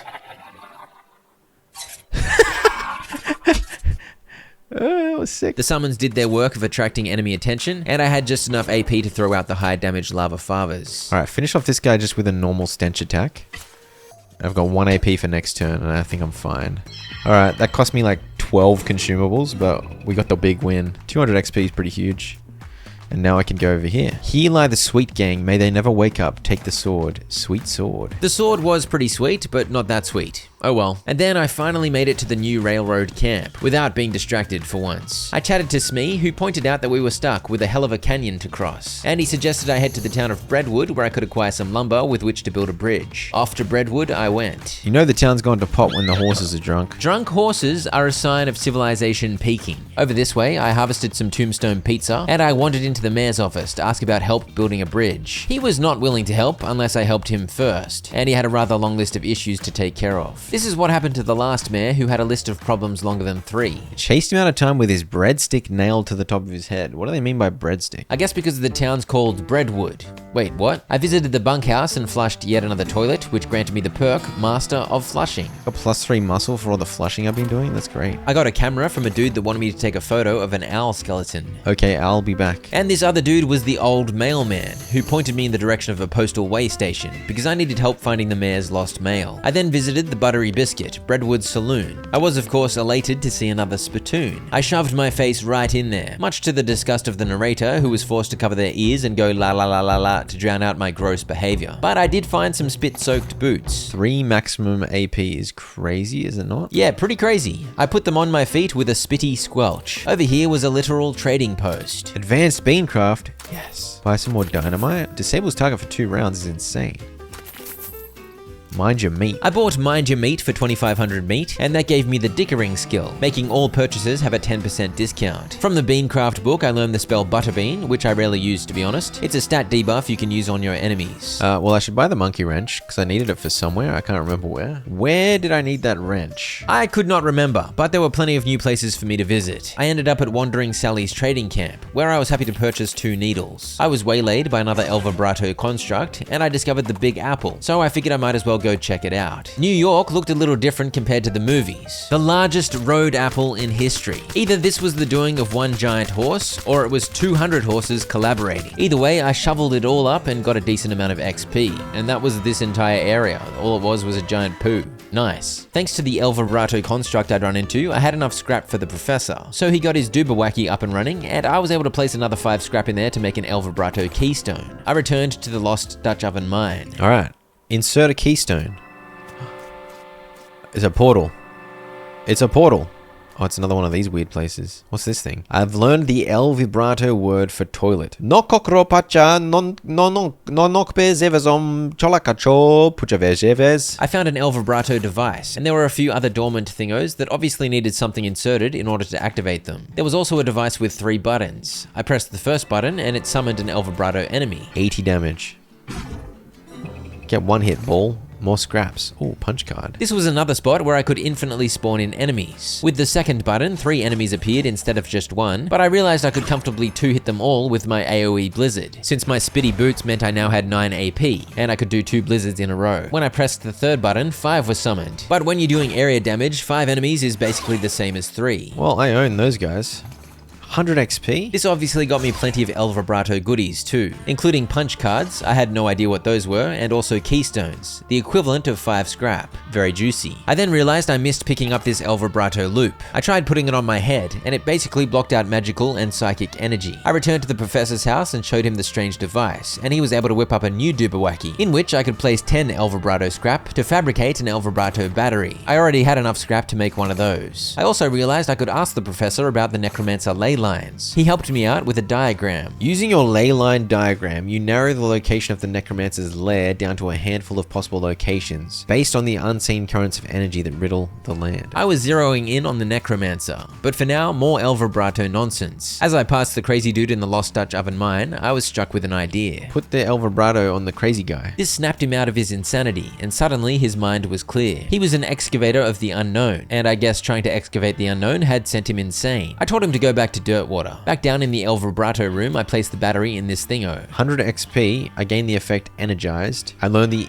El Vibrato word for storage and cache. Chock full of El Vibrato energy, +2 to all stats. I decided to farm the El Vibrato constructs for a while, banking a good dose of XP and heaps of El Vibrato stuff. I used the XP to level up my favorites, for example the Bean Golem and Wary for more max AP. And I returned to the professor's where I fabricated a battery and a keystone with the scraps I'd farmed. I next stumbled upon a circus, and the handsome clown out front demanded a whopping 5,000 meat for entry. I did not have that. I managed to talk him down to 500 meat, which I paid to get my ticket, and in I went. I didn't do much here. I'll take a foot-long sausage. I'm spending all my money, dude. What am I doing? I couldn't go through to the main stage act, and there were some circus games here, but they failed to excite me, so I left. Heading back to the Humming Cave, where my new bean crafting skills helped me spot a bean iron nugget, and I headed through to this El Vibrato lair, where I placed another battery into the thingo to get more XP, more energized, and a greater ancient vocabulary. Every time I chuck a battery in one of those, I get 2 to all stats. It's pretty juicy. I next returned to Soupstock Load. This was the one with the elevator that required a wrench to get operational. You may recall I bought a wrench at the Breadwood trading post, so I was good to go. I needed to get 3,200 pounds of pressure, and to apply that pressure I had 3 bolts that I could turn with my monkey wrench. Each bolt increased the pressure by a different amount, so I had to figure out what combination of wrenching would amount to exactly 3,200 pounds. This broke my head. I tried for ages, at some points just going willy-nilly and hoping, and at other points trying to do the maths, but getting so confused because each bolt added fairly awkward amounts of pressure. This adds 411 pounds of pressure. This adds 295. This adds 161. Some mathematical equation probably exists to work out what combo of those numbers adds to 3,200, but it was beyond me. I ended up Googling it. There we go. What a headache. But finally, I was in the elevator and deeper into Soupstock Load. My El Vibrato transponder went crazy at this crack in the wall, so I broke through with my pickaxe to find yet another El Vibrato facility, where I used a keystone to get 3 El Vibrato fluid, which I inserted into this terminal here. It came to life, but I couldn't understand any of the nonsense on the screen. Press the buttons. Food cube. I continued inserting fluid and pressing different buttons, and ended up with 3 different El Vibrato consumables. They provided extremely good buffs. Like, that's crazy. 5 to all stats and 20 health. So I guess this is the place to make ancient foods of glory. I took on some snakes, but I was stopped by some hot cracks of soup that required 20% hot resistance to walk over. I vowed to return once I was resistant to hot soup, but for now I headed off to the petting cemetery. Pete got stronger on the way, but when I arrived I discovered a 500 meat entry fee was required, and all my loose spending recently had caught up with with me. I was broke, so no petting cemetery for me. I instead headed to the Madness Mall Mine, a location Pete had pointed out to me. When I arrived, a crazy cultist of Roberto out the front got into a scrap with me. They considered me an interloper. I took them out fairly easily. I felt pretty strong now, especially after farming about 1000 XP from those El Vibrato constructs. This seemed to be a cultist hangout, so I put the cultist mask on, hoping I'd blend in. When I went inside, the people all seemed completely off their heads, so they probably wouldn't have bothered me either way. There were spirals drawn all over the place, and they made me uncomfortable. Dense bean iron nugget. And downstairs, even more weirdness. Dear Jeff, the big guy says to stay out of here. Praise be Roberto. Sincerely, Jeff. So these lunatics were praising Roberto. Who or what is Roberto? I personally did not care about the warning not to go in through here, so in I went to find some more bean iron, and a pile of rocks that made my El Vibrato transponder go crazy. I dug into it to find a ladder down to yet another El Vibrato hangout. I really was on an El Vibrato spree recently. I found a cylinder, among other things, and at this terminal there were some more indecipherable words. I once again clicked at random, and it turned out this one crafted El Vibrato gear. I inserted scraps, and out came a helmet. Oh, 11 spell damage on it. My random, chaotic exploration west of the mountains was paying off. I'd been finding good food, good loot, and good farming spots as the map was revealed before me. I next visited the Fort of Darkness. There are a bunch of relatively strange individuals occupying various tents. This guy had a bunch of tiny elves that randomly made boots for him. So he should open a boot store, but he can't just make the elves make boots. Give the elves the tiny guns that I got from that Warhammer table. The elves would be able to defend themselves on the road to Dirtwater. So this guy might show up in Dirtwater with a boot store? What the heck? This girl was obsessed with mushrooms and almost certainly on mushrooms. In the next tent, I found a girl with a sign that said, "Gimme bones." Teeth, teeth, teeth, clavicle, femur, teeth. I think she may have wanted bones. And this buffhead over here was talking. He did a lot of talking. I politely nodded while he ranted about philosophy. I'm just gonna pretend to listen to this guy's philosophy for as long as I can. Now I'm a Curtian philosopher. That gave me plus 10 mysticality listening to that guy. That's crazy. In the next tent, there was a chemist researching the properties of mushrooms. Lots of mushroom enthusiasts here. If I have any Lactarius dirt Hippica, this guy makes potions. If I find some of those mushies, I'll be back, big fella. Meanwhile, his roommate was being a weirdo. In the next tent, there was a rather interesting dance party going on. And in the final tent, no weirdos to behold, which by this point was honestly a relief. And there was heaps of loot in here too, so that was a bonus. I found a clue regarding mushrooms. A soldier who died from eating poisonous mushrooms was buried in plot 420 of the military cemetery. With that, I'd seen all there was to see at the Fort of Darkness, for now. So I struck out north towards the postal facility. Inside, I found a few stacks of mail. From one, I grabbed a letter to Roy Bean, and I found a cabinet full of maps, but I couldn't make any sense of it. Perhaps I could ask about it at the post office in Dirtwater. Also, due to bureaucracy, there was an in-house outhouse. Let's take the mail to Roy Bean's house? Oh, I'll fight some weirdos. Pete had gotten stronger yet again, so he was pulling his weight with some impressive lantern bashes. After dispensing with that mushroom-infested skelly, I arrived at Mr. Bean's house. House of Justice and Jelly Beans. He had an outdoor toilet without even bothering to house it. I can respect that. Inside, he had a rare jelly bean for sale. A Paraguayan murder bee honey jelly bean. It was 6,000 meat though. That is a lot of meat for just one bean. I think you'd be looking for a more even meat to bean ratio. But at least there was a spittoon here for me to love. Roy had been using jelly beans as chewing tobacco, so this spittoon was full of half-chewed, sucked-on jelly beans. A swirl of artificial coloring and sugar-thickened saliva. I shoved my hand in and got spittoon hand. Colorful jelly bean stained spittoon hand. And a decent pistol. The spittoon hand is good. It gave me 20% hot, cold, and sleaze resistance. What can I say? Delving into spittoons is always a winner. I gave Roy his lost mail and he immediately threw it in the fireplace. So much for that. And then he told me of his troubles. A bunch of crooks had stolen all 3 of his jelly bean jars. Obviously, I offered to help get them back. He revealed the jelly bean thieves' hideout on my map. Well, I finally got another achievement. Discovered 37 map locations out west. That was only my second achievement after all this time adventuring. I'm pretty sure we're halfway through the video. I headed straight to the jelly bean thieves' hideout. You guys ready to die? Those were fighting words, but I had the choice to be honorable. I decided to deal with them using words. You stole a jar of candy from an old man. This is such a small, petty, sad little crime. It barely even qualifies as a crime. If this ends up on a wanted poster, you're going to be the laughingstock of the criminal community. More importantly, what would your mothers think? I hit them with the what would your mothers think. There's no recovering from that one. They shuffled away shamefaced, and I went inside to get the jar of mint jelly beans back. I also looted all the stuff they left behind. What a bunch of idiots. I love loot. There was even a crate full of dynamite. 10 sticks. That is 200 damage in a fight, so you've got to be happy with that. I got your beans, Mr. Bean Man. Oh, buffalo pile. Go on, let's go to buffalo pile. I'm getting distracted. That is indeed a pile of buffaloes. Holy crap. Holy crap. Oh, Grutch. Grutch was that skeleton they raised. Grutch is gouged into the table. I chose to go right first, where I found some flamin' big beakers. Blood. Milk. Ichor. Lemonade. Dude, what is going on? Through in the next room, there was an altar type situation, and there was a locked cell. There are hundreds of buffalo human skeleton hybrids. It sounds like some very disturbing creatures were being cooked up in buffalo piles. So many buffalo and human bones. What is going on here, dude? In the next room, I returned to the familiar, with a toilet that I could flush. Reading material. Advanced Beancraft. I picked up the skill Old Bean from this one. It increases your mysticality mid-fight. I found a badly burnt scroll in the bin, which I examined to learn a little bit more about the Necromancer's location. The Necromancer's lair must be near that crazy portal you found at Hellstrom Ranch. I headed through to yet another room where I had the option to jump in a wardrobe, so I figured why not. You wait and finally hear some noises outside as a couple of cultists pass through on their way from somewhere to somewhere else. These dinguses I was listening to kept arguing about the correct order of blood, milk, and ichor. I caught on that these were obviously hints to the order of some chemistry experiment in the other room. And even though they said milk after blood, rituals a dud, I somehow concluded... I think it's blood, milk, ichor. No, you fool! If milk is after blood, the ritual's a dud. It even rhymes. I returned to the room with the giant vats and plopped in some blood,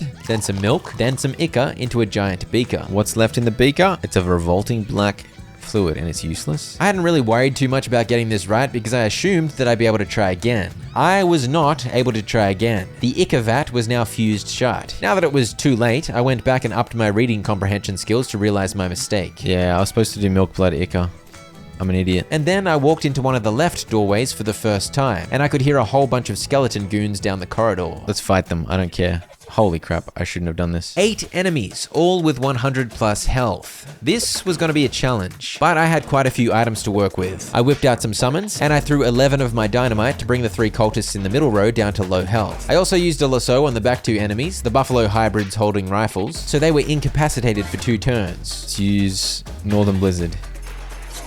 Boom. Yeah, let's get the 13 spooky damage out, dude. Let's just do it. Oh, they're not even doing that much damage. I think I'm okay here. AoE. AoE. AoE. Pete and the skeleton mage's AoEs ended up being a massive help, and the fight turned out quite easy thanks to the use of many combat items. I put a stop to the cold activity at Buffalo Pile. Impressive. 450 XP for that is huge. I found another Nexmex here too, by the way, which I now read for yet another spell and yet more necromancer defects. This time, withered muscles. I got minus 25 melee attack damage. I'm definitely not doing any melee anymore. Holy moly. Since I'd conquered Buffalo Pile, I now had the perk Unlimited Bones, meaning I was free to collect infinite bones from the storage shelf here. I now have infinite summons. Yes, among the bones were skeleton bones and skull chips to ensorcel for infinite skeleton summon items. I could only hold a max of 10 bones and 5 skull chips at a time, but I could always come back here to restock. I initiated a fight with some of the bone monstrosities in the cell, and I summoned so many skellies because why not? I could restock the bones literally right next door. I think I might have learned a new summon if I hadn't stuffed this up. After that rather long detour, I returned to Roy Bean, who pointed me in the direction of his second stolen jar of beans. Apparently some goblins were to blame. It's a giant cacti. Holy moly. Old Granddad, massive cactus. The giant cactus was indeed called Old Granddad, and inside a goblin blocked the way. I bribed it with a bar of soap and climbed up the ladder. On the next level, another goblin blocked the way, and it wanted cactus syrup, but it lost its tap. I headed through to this room where it looked like no tap was necessary, because syrup was literally dripping out willy-nilly. Regardless, I managed to make a tap, a feat doable thanks to my 40 plus mysticality stat. I used the tap to collect some syrup, and that was bribe enough to get me up to the next level where of course another goblin blocked the way. I really just couldn't be bothered with this one's nonsense, and I just killed it instead. Get out of my way, goblin filth. Speaking of goblin filth, upstairs a handsome surprise awaited me. Oh! Give me those beans, please. Those jelly beans, can I to having them? What? Our fruit rocks? No. You stuff a fungicide bomb into the writhing mass of goblin. Shut your eyes and put your fingers in your ears until the screaming stops. Dang, that was ice cold. That is one way to deal with the tangle of goblins. And I was able to claim the green apple jelly beans, which I immediately returned to Roy Bean. He then pointed me in the direction of the final stolen jar. A gang of damn hippies took him this time? Shroom cave. Interesting. I headed straight there, and there was some loco weed right outside, so I spent 600 XP to get foraging level 3, just so I could claim some loco weed extract. Which gives you 2 action points when used in combat. Oh, that's actually really good. Inside the cave, you won't believe what I found. Mushrooms? Many mushrooms. That's a bag. Mushroom map. This map appeared to lead from Fort Darkness, where I'd found those mushroom-obsessed weirdos. At the end of the cage, I found the word Grutch written, and I claimed some loot from a necromancer's corpse, including a discipline slip. Discipline slip that mentioned dangerous mushrooms, but you don't really know what to do with the information. If only I knew a mycology expert. I do know of an expert in mushrooms. She was at Fort of Darkness. Somehow, the mushroom idiots at the fort did not help with the mycology stuff, but this trippin' hippie told me she saw some jelly beans in her lounge, but she did not know where her lounge was. I was floating heaps of extra XP ready to use, so I decided to spend some getting dickering up to level 3. Maybe I can scam a mushroom here? I successfully scammed a free mushy, a Lactarius Dirty Hippica. Opens your third eye halfway, increasing your mysticality by 23. I headed over to the mushroom chemist, handed over the Dirty Hippie mushroom, which he turned into Dirty Hippica extract. Fully opens your third eye. Okay, drink it. You swallow the extract, the world turns inside out as your mind replaces it. I replaced the world. You made the classic mistake, you consume something given to you by a hippie. Oh, dang it, man. I should have known. Bacharach Galactarius. Like, wow. Like, wow. So what does that do? This dude also had info about the mysterious lounge. He claimed it was in the cave with the mushrooms. My third eye is open. Does that mean I'll see the lounge? Yes. My third eye is so useful. Strange lamp. Jelly beans. Finally. Oh, I went to Kellogg Ranch accidentally. Okay, whatever. Main building. Kellogg Ranch here is the birthplace of cornflakes. A menacing ape skeleton. They've got the spleen mixed up with the liver. Mr. Kellogg himself was here in ghost form, and he led a Puritan cult. What's this whole purity kick about anyway? My threefold path to the elimination of corrupting influences. Purity of the glands, purity of the guts, purity of the muscles. Okay. I found a button on his desk, which I pressed to open a hidden door, and I also claimed the Kellogg's Grain Flakes recipe. Through the door into the secret room was ascetic bliss. Keep calm and enjoy nothing. And here's the kitchen. I had a cornflakes recipe and a kitchen, but no ingredients. I headed next door to the gymnasium, which had torture chamber vibes. Vibromatic skeletal agitator. This place is terrible. Insert my limbs into the Stretchmaster 4000. Your body is still wrong. I love this place. And I could not get into the barn. I needed lockpicking level 3. I gotta try and remember that Kellogg's needs lockpicking 3. There's so many things to remember. I had a massive list of places I could revisit once I had more stuff unlocked. My brain was full. And here I go, returning the third jar of jelly beans to Roy Bean. I got another 50 XP for my trouble. The most ridiculous wild goose chase, and I get 50 XP for the finale? Okay, whatever, I'll fight. Oh, what the hell is this? A can crow. I need to inform the skeleton that I dealt with the cultists. But where is that skeleton? I had lockpicking 2 now, so I was able to open up this fancy tomb to get another key fragment. And I tracked down Bernard to tell him I got rid of the cultists. He gave me a ring as reward. I headed to Dirtwater and asked the post office dingus for his posty trade secrets, and I was given the postal code cheat sheet. I headed further along the main street, and I discovered 2 of the people I'd encouraged to come to Dirtwater had indeed showed up here and managed to set up their stores. Firstly, Murray, the dude who'd been in a trance in an El Vibrato cave, the guy that I'd saved by putting a headband on his noggin. And secondly, Tony, the dude with the elves who I'd given tiny guns. They had a shoe store set up. I was broke at this point, so I sadly wasn't able to buy anything. I returned to Breadwood and accepted every last one of the mayor's quests, and several new locations appeared on my map. I headed to the Baker Boys' hideout first, with the goal to bring back Breadwood's stolen bread. Mayor just wants his bread back. We sold that bread for meat to start up this bakery. Okay, well, no problem. We take the mayor the bread you've made and call it even. Except for the fact that we don't know a dang thing about making bread. This is proof that I was extremely well-traveled and experienced by this point, because I had a whopping 4 ways that I could have solved this conundrum. Unlimited bones? You may recall that baker girl Louise we'd found hanging out with the hippies. I could have connected these idiots with her and given her a reason to live, but for some reason I instead went with unlimited bones from Buffalo Pile. The Baker Boys sneak out to the Buffalo Pile and collect a load of bones, which do indeed turn out to make bizarrely effective fertilizer, as in you can literally watch the wheat growing. After that Minecraft reference, the Baker Boys were suddenly master bakers, and they gave me 40 loaves of bread with which to pay back the mayor. This bread's glorious. Well done, Baker Boy. Meanwhile, my mysticality had gotten so high in my random travels that I was absolutely owning any enemies that I ran into. Let's go to Ghostwood. I don't even know what quest I need to do at Ghostwood, but we're going. Check the tree. Let's go to the Curious Copse. Why not? The copse of trees here was indeed curious, as my El Vibrato transponder started going nuts. I zigzagged through the trees to fight a construct, and as I continued deeper, the transponder went absolutely bonkers. Oh! What is this? Massive El Vibrato. Go on then. I need batteries. I need batteries. How many of these do I have though? I only have 5 scraps. How do I get more scraps again? The scrap farm was at Dutch Oven Mine, so off I went to get my farm on. I of course fought 5 at a time, unleashing juicy area damage from my blizzards. I did this 6 times in a row to earn a respectable 600 XP, but more to the point, many El Vibrato goodies. How many scraps do I have?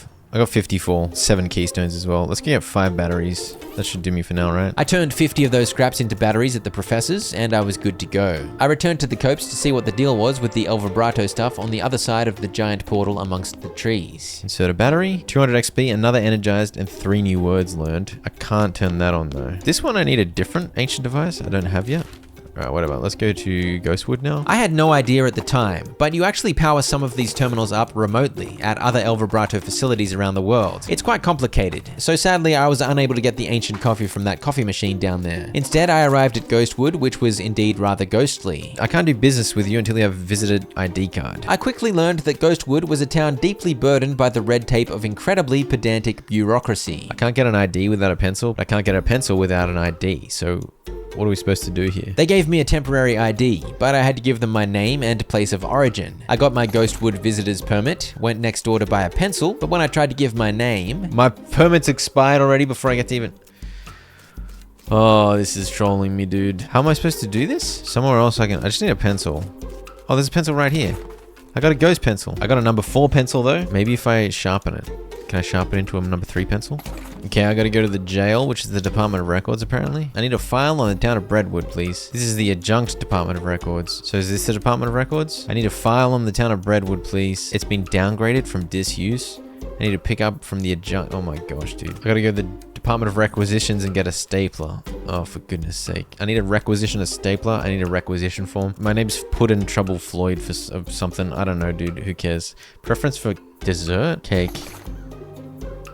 Oh, I got a ghost stapler. All right, good. Go back to the jail. Got the Breadwood logging report. What am I doing with this now? I don't even know. I'm back with those papers. You got a folder? Thank you. This idiot stapled the pages together right in the middle. Oh my gosh. You're not authorized for unstapling? Wait, who is? I wasn't paying attention. The Department of Libations borrowed it to open beer bottles. Excuse me, can I have the staple remover? Thank goodness. Here's your staple remover. Okay, we got it. Where am I going now? They're unstapled now. Sign. Sign. Initial. Initial. Sign. Did I get it? Take it back to the mayor of Breadwood and have him sign on this line here and initial over here. All the way back in Breadwood, I loaned the mayor my pencil so he could sign the forms. Okay, so he signed it. Now I need to take it back over to Flaming Ghostwood.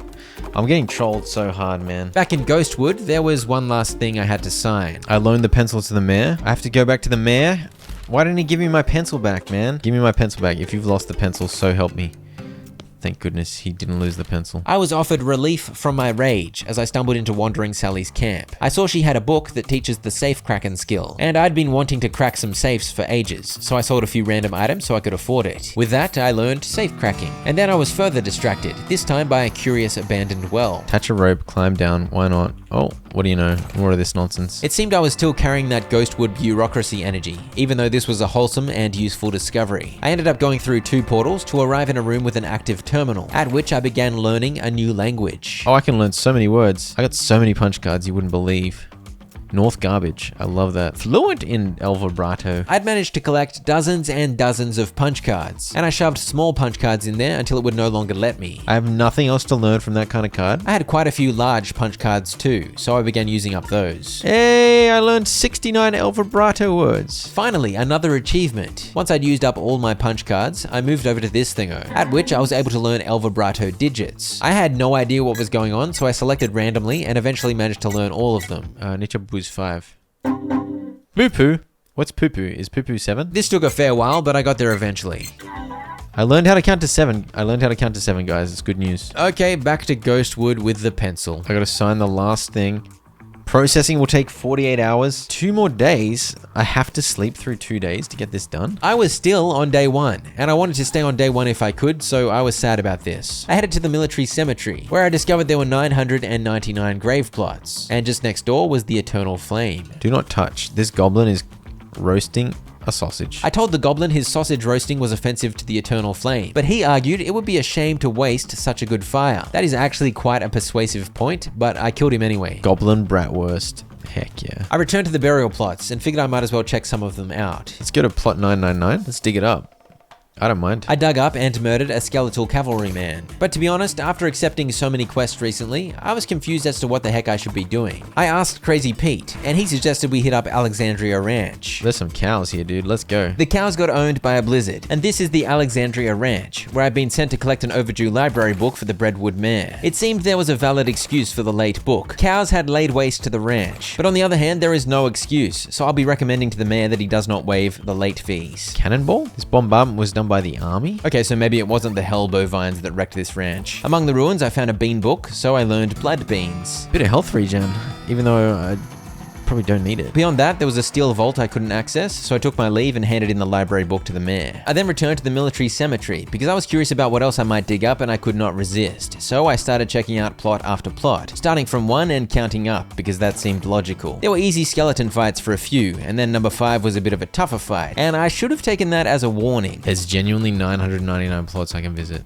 This guy's strong. Oh crap, he might shoot me. He might shoot me dead. He's got 82 moxie. I whipped out a bean to absorb 1 hit, and at this point I had 80 HP. I assumed he wouldn't 1-hit me because I had 37 moxie and he had 82, so he would only deal 45 damage to me based on the moxie difference. But clearly he had some juicy plus damage stats hidden on his gear or in his perks or something. He's not gonna 1-hit me, is he? He 1-hit me! I actually died. Well, I guess I slept through a night. I might as well sleep through another night. I was trying to see how long I could survive without dying. Now I'm on day 4. Oh, did I lose all my electrified crap as well? I did. Let's insult myself 3 times to get my muscle and moxie up. Sleeping through the night removes all your buffs, so I spent some time looking through the enormous pile of consumables I'd accumulated to get some new buffs up. I even ate a roasted cow tongue. Yeah, just eat it, dude. That's fine. I gained an effect speaking in tongues? I have no idea what that did, but thanks to all those food buffs, I now had 135 max HP, 13 max AP, 7 speed, 57 mysticality, 36 moxie, and 31 muscle. Basically, I was fully fed and my stats were puffed up nicely. Since 2 days had passed, I was now able to pick up the central logging permit from Ghostwood. On the way back to Breadwood, I found yet more El Vibrato nonsense. Got a El Vibrato teleporter? Relocates El Vibrato constructs to elsewhere. Okay. And I finally handed in the silly bureaucratic document from the Ghostwood quest. Another benefit of some days passing was that I was free to have another attempt at helping out the Reboot Hill Ghost. 34. I think it's is it Patricia Smith? Patricia? It wasn't Patricia? No way. I think by process of elimination, I know who it is now. I'm just gonna go sleep. Except then I realized sleeping would make me lose all of the good food buffs, so I changed my mind. The Granny Ghost could hover in torment a little longer. I instead headed to the Jumble Neck Mine. There was a giant pile of skulls, so I of course selected my favorite. Silver-toothed skull. And I headed into the foreman's office, where I claimed a miner's helmet and chatted to a ghost. It was a very grumpy ghost. I think I got your skull, dude. I thought that might cheer him up, but he got even more grumpy before finally fading into the afterlife. That was good news though, because it meant I now had access to the desk, where I grabbed the key to the elevator. Okay, let's get safe cracking level 3. So now I can open this, right? Crack the safe. Sack of meat nuggets, weird knife. I ventured into the mine, where I shoved a minecart along down the tracks, and I grabbed an old pickaxe. This old pickaxe came in handy later. I shoved another minecart and noted a massive cave-in, and I headed further in where I found a paper bag and raisins, and some dense bean iron nuggets too. Beyond that, this cart was stuck here, and I couldn't figure out what the deal was, so I headed off. My next destination was Old Schmaltz Brewery, where I needed to collect some yeast for the mayor of Breadwood. Whoa. Beer hose. Hat got knocked off. Yeast covered hat. I need to fight a yeast monster? I'll fight a yeast monster. The yeast beast was not as tough as I expected. Buffing myself up with mysticality meant I could deal 99 damage in 1 hit, so the beast was taken down in 2. I'll take some of this yeast back to the mayor. Half a ton. That's a lot. What happened here? We got bored of bread. They decided to try brewing beer instead, and in the process created the yeast beast. There were frogs living in the vat of yeast, and then oh, he added extra hops. The frog and the yeast, extra hops. Get it? Because frogs hop, and hops is an ingredient in beer, and hopping frogs hops. I next returned to Soup Stock Load. The first time I'd come here was before the mayor had given me the soup fetch quest. I now of course had the quest, and therefore some soup receptacles, with which I was able to collect the bowls of soup the mayor wanted. The 5th bowl was down deep, behind the extremely hot soup cracks, but I now had 20% hot resistance, thanks to the stench hand I got from that spittoon, so I was now able to cruise over and soup it up. And you may recall the random El Vibrato cave down here. Now that I knew heaps of the ancient language, I deciphered what this place was for. Kuzono Organic Fluid Pipeline Offline. I know so many words now, I can read this. I had no idea what the fluid pipeline was for, so this wasn't really that much use. Interesting though. I returned to the mayor and handed over the 5 bowls of soup. So I need the missing mail still, and I need to sort out the trouble at the cemetery. About that lumber. The mayor agreed to provide the lumber needed for the bridge, so I'd officially done enough Redwood missions to earn my way over that canyon. I headed to the railroad camp to investigate. Wait, I can do necromancy. I can do a bone bridge, and I've also got lumber from Breadwood. I was a powerful enough necromancer to conjure a massive bone bridge, and while Smee wasn't thrilled with that idea, I chose to go for it. Your eyes glow black as you shout names that are also instructions. After a few minutes, an army of skeletons arrives. Silent but for the xylophone-like clatter of bone against bone, the skeletons disassemble each other and construct a bridge spanning the chasm.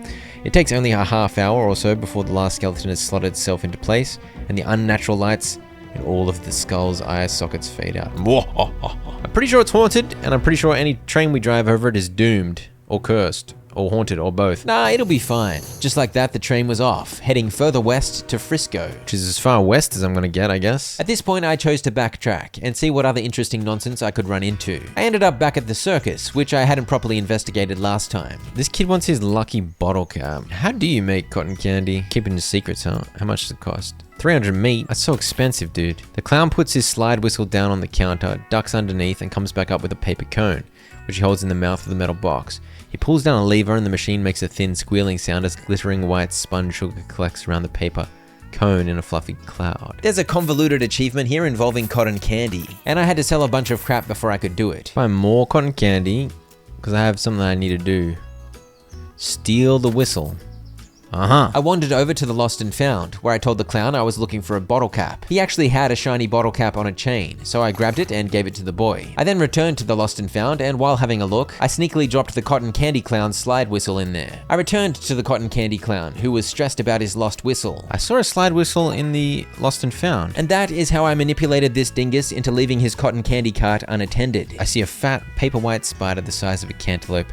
It's lying on its back, feebly struggling against the straps that bind its leg to the floor of the box. Slowly you pull the lever, a rod moves inside the box, pressing down on the spider's abdomen. The spider emits a thin squealing sound and squirts something that sure looks like spun sugar out of its anus and up into the funnel on top of the box. Okay, so it's delicious anus. And that is the story of how I learned cotton candy is made from the anus of a spider. This game's got some obscure achievements, but it was a very important achievement because I learned the terrible secret of cotton candy. I then returned to the postal way station because I now knew the postman's secrets needed to decipher the documents in this filing cabinet. It led me to Chuck's house, so off I went, continuing my hunt for Breadwood's lost mail. Chuck's house was immediately suspicious. Chuck is standing near a puddle of blood. Welcome to my blood and breakfast. Chuck had a very strange lisp. It made his ed sounds sound like lud. There's a lot of blood. What's that about? It's tomato soup? You sure? It's his blood room. His bedroom. He's got so many weapons. My last guess was a mailman. It's a shame he's no longer with us. I hope you mean he just left. I like to think he'll always be here in spirit. This guy's extremely sus, but I think he's actually all good. Chuck did indeed have a habit of incriminating himself at every turn, but he wasn't gonna let me explore his blood and breakfast. So I tricked him by switching the tea labels. I tricked him into drinking this sedative, so now he's asleep, and I can sneak up to him. What I needed was on top of this dresser. Chuck's key. Now I can get into the cellar, where he definitely has dead bodies. The cellar was indeed full of dead bodies. It doesn't really look horrific. Okay, maybe not. Maybe Chuck is chill. Breadwood's missing mail. I got a bunch of books as well. Holy. Or gives me the Dark Howdy skill? What does that mean? Dark Howdy. Clouded eyes. Oh gosh. New bean slinging? Give me bean wall. I think I might almost have all the bean slinging skills. What's clouded eyes? Minus 25 pistol attack damage. Okay, brutal. I also got Dark Howdy though. Gain 10 mysticality, lose 5 muscle and moxie. Disable opponents for 1 round. That's insane. Let's level it up. Let's level it up again. So it gives 30 mysticality and disables all my opponents. Is that not insanely good? That is indeed an insanely good spell. As I emerged from the cellar, the mailman showed up, and I handed the mail over. The mailman had not been murdered by Chuck. He just accidentally left his mail here and had been retracing his steps trying to find it. I soon turned that quest in at the Breadwood Mayor's office and returned to the military cemetery to knock over the final quest. I'd completely failed to notice this caretaker's shanty earlier. The caretaker was missing, which is why so many skellies had been leaking out of the cemetery. He goes to Fort Memoriam. Okay, that's why there's no caretaker. That's why the skeletons keep escaping, because there's no caretaker here. Fort Memoriam, and I can tell him to get back to work. I don't know why I was saying memoriam like that. Memoriam. Anyway, I'd effectively done this quest already. The caretaker goes back to work if you break his winning streak with the cow battles. And as you may recall, I'd already dominated all 4 bovine combats earlier, so back to work he went. With that, I was able to hand in the final Breadwood Mayor quest. Caretaker's back. Boom. We did it.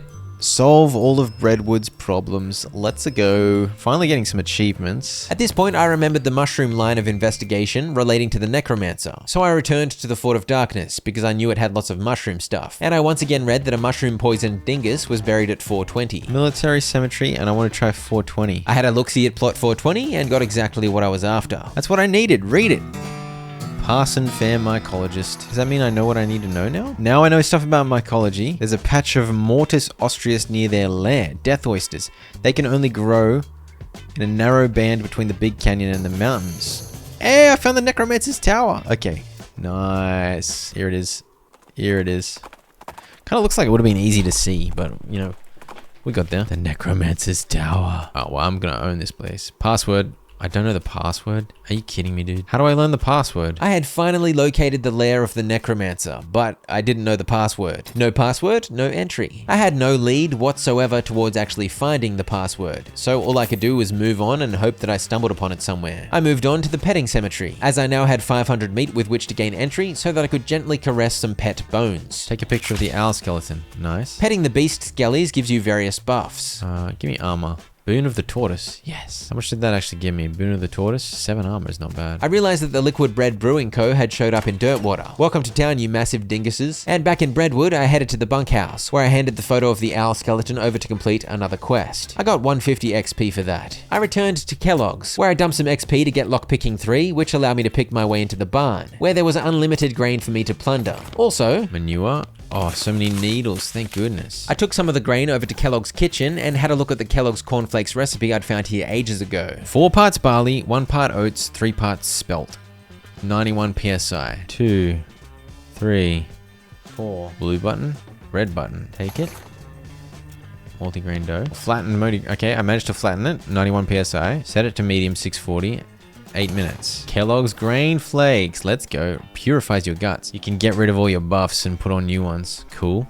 Okay, now I want to get the achievement. I had noticed an achievement here, and it seemed pretty clear what I needed to do. I began abusing the dough press, causing the pressure index to go up, up, up, and up. We're blowing it up. I did indeed blow it up, and I awoke the next morning covered in splattered dough. Thankfully, Pete carried me back to our room. A worthy achievement, a worthy achievement. I continued trying to follow threads that would lead me to more achievements, including one that involved a visit back to K Ridge Mine. Once there, I opened a locker in which I found milk bottles that revealed Butterfield Ranch on my map. But on the way to Butterfield Ranch, I was amazed to discover another random location, Snake Spring. I guess I was still yet to discover a fair bit of the map. Wait, what? It's just an infinite snake fights if you want? Yeah, it's literally a snake spring. I ran into a ghost who made a good point. I'm rich and dead. How come all these poor people get to be alive? Where's the justice in that? Well said, well said. And I found something fairly important at Butterfield Ranch. Curly was here, etched into the side of the outhouse. The legend of Curly's meat. I have to be honest, I had no idea what this was about. But apparently very, very early in the game, I read a book on a bookshelf somewhere, or something, and it talked about the legend of Curly Butterfield. I'd found a trace of this Curly Butterfield, and suddenly I was on the path to unraveling his curly meat legend. Big X scrawled between 3 strange triangular icons. It's between the 3 triangle stones.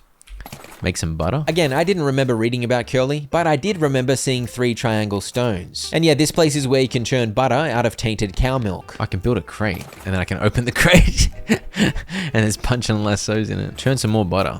Yes. To the right of the barn were infinite unguliths, big stone cow goobers that I was able to kill over and over if I so desired. They dropped geodes. It's a menudo geode. 6 moxie, okay. Alright, anyway, back to K Ridge Mine. There are so many divergent, random storyline quests, things you could get, you can completely miss. Okay, so now I dig here, and I've got Curly's compass, pointing generally northwestish. Breadwood was northwestish, so I went there and looked at the compass again. Breadwood, sort of north-esque. Okay. The Curious Copse. We're at the Curious Copse. Northwest. Northwest. That'd be northwest. Alexandria Ranch. During this gallivant all over the land, I've been waylaid a few times, and I had a question. Why is my damage so low? Oh, I lost all my buffs? Oh, because I blew myself up. No wonder my damage is so low. Like, dude, I'm weak. I had a munching session to apply a bunch of buffs. I mean, I feel like I opened my third eye halfway. So much mysticality. My mysticality's gone through the roof now. Yeah, if your third eye is peeping halfway, you get a juicy 23 mysticality. We're here now. What are we doing? There's nothing north of the ranch but woods. Follow the compass into the woods. Yes.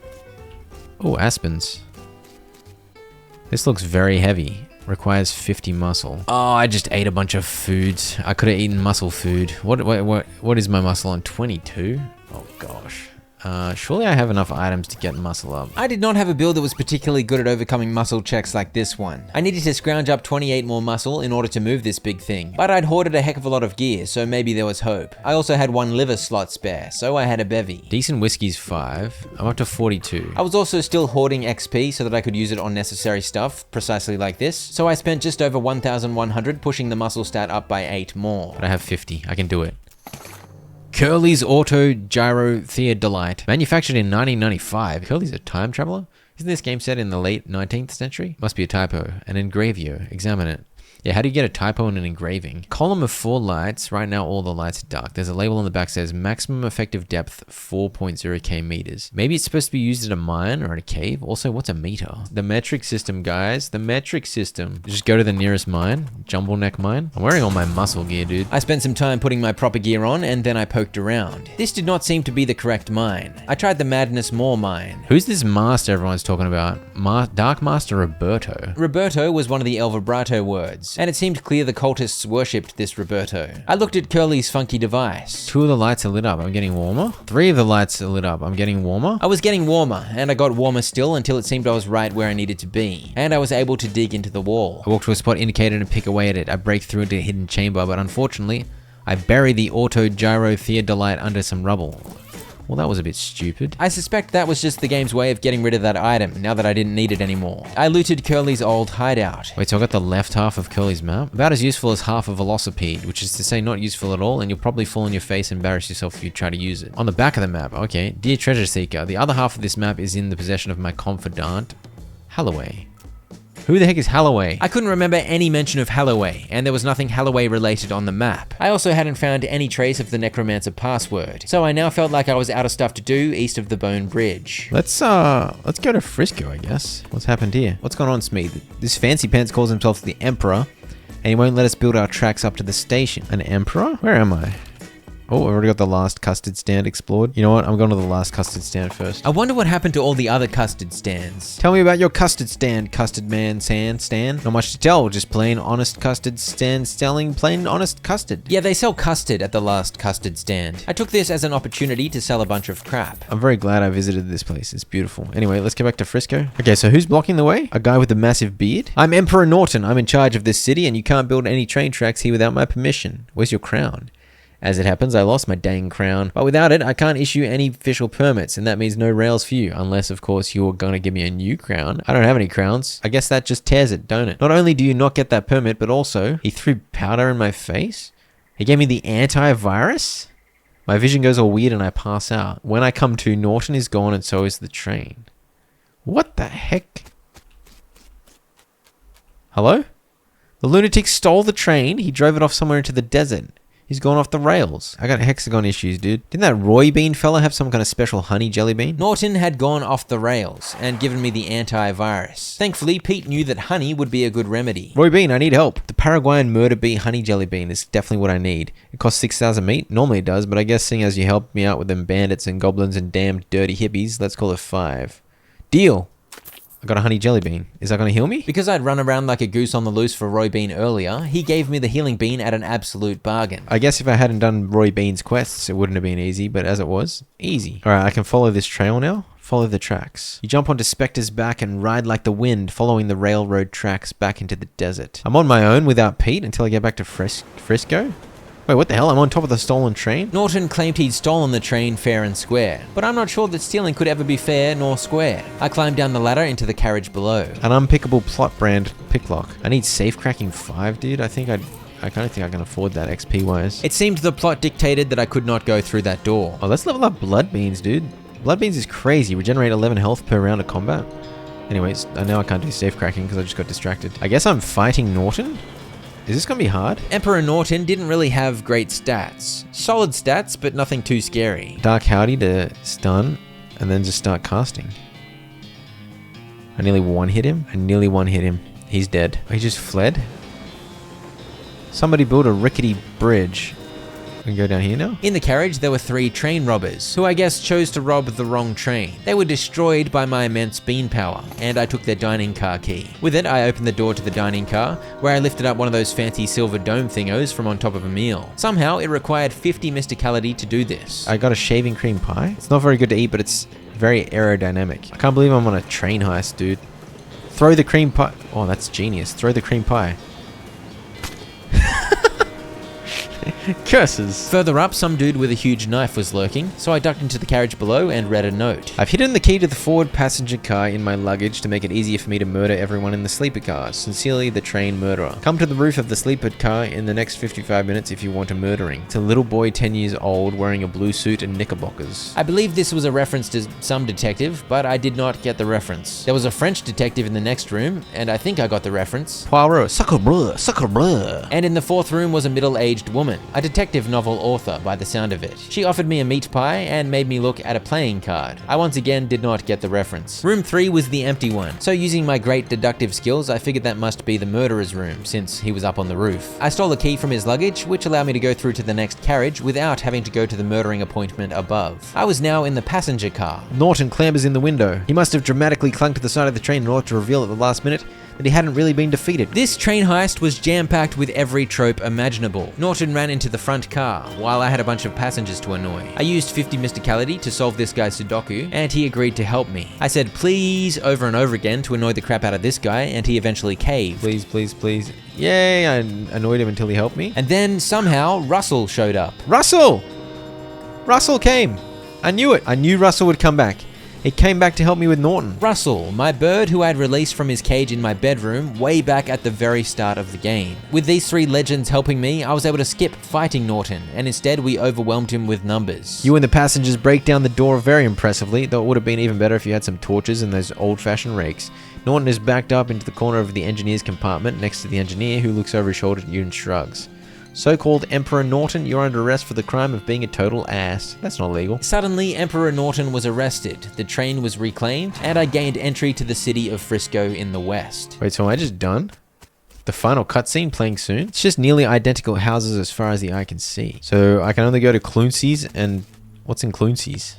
Hello. The main thing in Cluncy's was a spittoon, my favorite. Would you like to kiss it? You pucker up and give the spittoon a great big kiss right on the rim. Oh my gosh. If it were legal in this country, I'd let you marry that spittoon and have a beautiful romantic honeymoon. Goodness gracious. You flip that beautiful brass bucket over and slap it onto your head, drenching yourself in the hot brown tobacco spit. It washes down over your face and hair like a sewage waterfall, soaking your clothes, running down your collar and slithering into your underwear and filling your boots. I can't even force myself to describe it in any more detail than that. You are the world's foulest human being. Congratulations. Yes, I got the spittoon hat. Dude, it's good. 6 mysticality and 11 spell damage? Heck yes. That is a good looking hat. Put the electric snake skin on it as well. So now it's got even more spell damage. Crazy, dude. There was a giant never-ending brawl over here. Another XP farm to take advantage of if I so desired. For now, I was content to deal absolutely bonkers AoE spell damage. And then we got the final cutscene. Would you like to watch this movie? It's free because movies have only recently been invented and nobody's figured out that they can charge for them yet. Classic. Doing this will not change anything. Okay, show me the final cutscene. Did I beat the game? Some folks say endings don't matter, but other folks, they like to know how things turn out, the consequences of their actions. Like, with the trains running again, Frisco thrived. People came from all over to seek their fortunes, but thanks to you, they didn't have to do it while on fire because some cow attacked their wagon. I brought peace to the land? I don't know if I officially beat the cows. I don't know how I earned that hell cow piece. Maybe because I cleared out Buffalo Pile, but on the other hand, the Necromancer was still out there, so I don't know. These ending summaries all depend on your playthrough, by the way, so it's obviously going to be different depending on many factors. But since I'd ousted Norton, Smee became the mayor of Frisco. Pete's career popped off because all the mines nearby opened up again. He settled down in Frisco and opened an assaying office.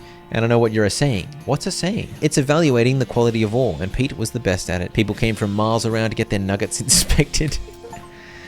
Yay! Contributing to the delinquency of a miner. What? Finished the game with Crazy Pete. Nice. Hobart Buppet, the guy I gave a photo of an owl, opened up an art gallery. It featured exclusively animal skeleton photos. Kurtz was here too, the dude running the intense anti-pleasure cult. The growth was entirely due to word of mouth because the first rule of Kurt's Fists is that you cannot stop talking about Kurt's fits. I think this is roasting CrossFit. I'm not really sure because I'm neither cross nor fit. Apparently I sent a washboard and guitar player to Dirtwater and they formed a band in Frisco. I have no idea how that happened. They're popping off though, look at them go. You solved all of Breadwood's problems. They even managed to get that one drunk horse into rehab. My good work in Breadwood certainly paid off. Chuck continued to run his blood and breakfast without incident, accident, scandal, or allegation for many years. Of course not. He's not suspicious at all. You won 4 of the reenactment scenarios at Fort Memoriam. They're still talking about you. Yeah, I was a beast, dude. Remember when that Floydson fella came through? Yeah, he was really, really good at this game. Dude, I'm the GOAT. With your help, Roy Bean's Jelly Bean Museum became the talk of the town. Well, first they had to build a town nearby, but once they did, hoo-wee! Shout out to Roy Bean, he fixed my antivirus for 5 meat. Thanks to my heroic work taking out the criminals of Dirtwater, they built a statue in my honor. It washed away the first time it rained because they made it out of salt, but still, it's the thought that counts, right? I'll take a salty statue. As for you, after your adventure, you settled in Frisco and bought a very long, very narrow house. You filled it with souvenirs of your exploits and started an antique hat rack collection. What? Oh yeah, I suppose I do have a lot of hats. When you left home, you told Rufus you wanted to seek your fortune. Unfortunately, you ended your adventure nearly penniless. Oh well, maybe Rufus can find somebody else to look up to. I don't know what happened, but somehow I only had 1 hat on the hat racks. I swear I had more hats than that. In 1906, all of the remaining cows in the West were simultaneously activated by some kind of signal from hell. Led by the infernal sadist Duke Bovicus, the cow army thundered east towards Dirtwater. I had no idea at the time, but apparently this happens if you don't close the Hell Cow portal at Hellstrom Ranch. I didn't even know you could close that portal, so obviously I missed that. Don't worry though, a gang of rodeo clowns stopped the raging Hell Cows. 420 years later, deep beneath the ground, ancient machines silently stopped doing the thing they were built to do. It's probably fine. You and everybody you know are dead by then, and most of humanity has moved to space. Still though, it's a shame about the planet. There were some cool bars there. Once again, I had no idea what this was referencing, but basically, I failed to follow the El Vibrato quest to its conclusion, meaning I'd failed to effectively contain a world-ending threat. 420 years later, my failure came back to destroy the Earth, I guess. No big deal. Christopher Floyd? Son? Maybe? Robert Gooseman? Oh my gosh, this game has insane credits. Alright, I win. Insane, dude. I think I somewhat prematurely watched that ending cutscene because I was not at the end of this playthrough, not even close. I still had a lot of secrets to uncover and the Ghost Manor DLC to conquer. I visited Wasco's Comedy Shack and it was popping off. I went to the Deepest Delve Mine. Coal Smasher. I went to Moonshine Still where I claimed a jar of moonshine and I could make more if I so desired. It requires moon bits. 9 to all stats is crazy. There's a wander button on the map screen. If you press this, you just gallivant about until you run into an event or find a new location. I was trying to stumble upon somewhere I might learn the necromancer's password. I did not learn any passwords at Alama Rentamule. I did pick up a quest from this dude. He wanted me to recover his daughter's present that he dropped in Deepest Delve Mine. I found an olive garden. Howdy. Nice garden, Olive. Olive told me a bunch of cacti facts. For example, did you know that saguaro cactuses can live to be 160 or 170 years old? If you love cactus so much, why don't you marry one? I proceeded to harvest from the many cacti she had in her olive garden. And then my wandering helped me find Halloway's hideaway. In possession of my confidant, Halloway. Okay. This is Halloway's hideaway. We've done it. Apparently Halloway had the other half of Curly's map, so I went in and asked him about it. He claimed he did not know what I was talking about. I couldn't work out what I was missing, so I did a little research and that took me back to the bunkhouse in Dirtwater. There we go, Halloway's pin. I think it might be this old pickaxe. I think I got it from here. And then Halloway's pin, so this is all Halloway's past. 2 items from Halloway's past. One I'd already found earlier, that old pickaxe, and one that I just picked up from the bunkhouse. With the pin on me, I had a new dialogue option. H. Halloway, I found this silver pin. I was hoping not to see that again. I locked that up with the keys inside on purpose. Too many bad memories. Is it something to do with this old pickaxe? I didn't do nothing. He starts chattering wildly in Squirrel. He grabs a paper bag from under the counter and hyperventilates into it for a bit. Will you talk to me about Curly now? Well, since you came all this way to return my pin, I guess you're trustworthy. It sounds like Halloway murdered someone with his pickaxe or something. But anyway, I finally had the other half of Curly's map. I combined both halves into the whole. This better not be some the real treasure was friendship crap. The map led me to a spot right outside Halloway's hideaway. At long last, I had unraveled the mystery of Curly's meat. It's a framed note from Curly. And 15,000 meat! I found Curly's meat. Boom. Good achievement. Dear treasure hunter, you have proven that you're as clever as an owl, as strong as a bear, and as compassionate as a bobcat. My soul can rest easily knowing that my treasure is in good hands. Spend it wisely, or waste it. I don't care, I'm dead. I love you, Curly. I next found this curious false mountain, where I wasn't strong enough to plug up these snake holes, so I figured I'd just fight them. They outspeeded both me and Pete, meaning they attacked first, and they hit hard. I died. I decided that was not a fight for me, so I put on all my muscle gear and plugged the holes instead. I got past some fake rocks with a mysticality check, and I ran into a construct which I banished, using an El Vibrato maintenance teleporter I'd found earlier. And then I was through to a top secret El Vibrato room. I had a vibrato cylinder. I must admit I forgot exactly where I picked it up, obviously in one of the many El Vibrato chambers I'd found, but it came in handy here as I popped it into the device. I checked out this terminal, and by the look of it, I knew all of these El Vibrato words. Planetary garbage disposal system? Select local power destination? So I'm supposed to do Roberto containment for this. This was extremely convoluted, so I was following a guide. Some of the crazy guys that I think went crazy because of the El Vibrato, they were rambling about Roberto. I next found my way to the curious flat plane, which was indeed curious. That is curious. I had to scrounge up 30 moxie in order to climb down this ladder. It's a large hexagon for sure. I headed through the El Vibrato portal and found another device in need of a cylinder, but I did not have a second cylinder. Back on the road I went to find this abandoned mine to the south of Frisco. I headed down the elevator, and after mining so much meat, I found my way to this room. Here we go. Dear Jeff, got called up north to deepest delve. See you soon. Praise be Roberto. Sincerely, Jeff. I dug into this nonsense to reveal another portal, and once through, I laid eyes on a beautiful sight. Another cylinder. Please and thank you. I then randomly had inspiration to return to the Great Garbanzo's hideout, where I was able to brew bean dishes and make bean iron gear. Offhand with 50 health? Oh, give me all of these. So this is 15 spell damage on my gun. Got the Bean Iron Whisk for 10 Mysticality and 1 AP on my weapon. And then my current offhand has good spell damage, but I think 50 health is just crazy. Those were all crafted with the rarest variety of bean iron, which I'd collected over my recent wanderings. Anyway, here we are back below the curious flat plane, where the cylinder found its home. Extraterrestrial auditory Nofu? I don't know what that means. Let's go to Roberto containment. Now all the power is through to Roberto containment.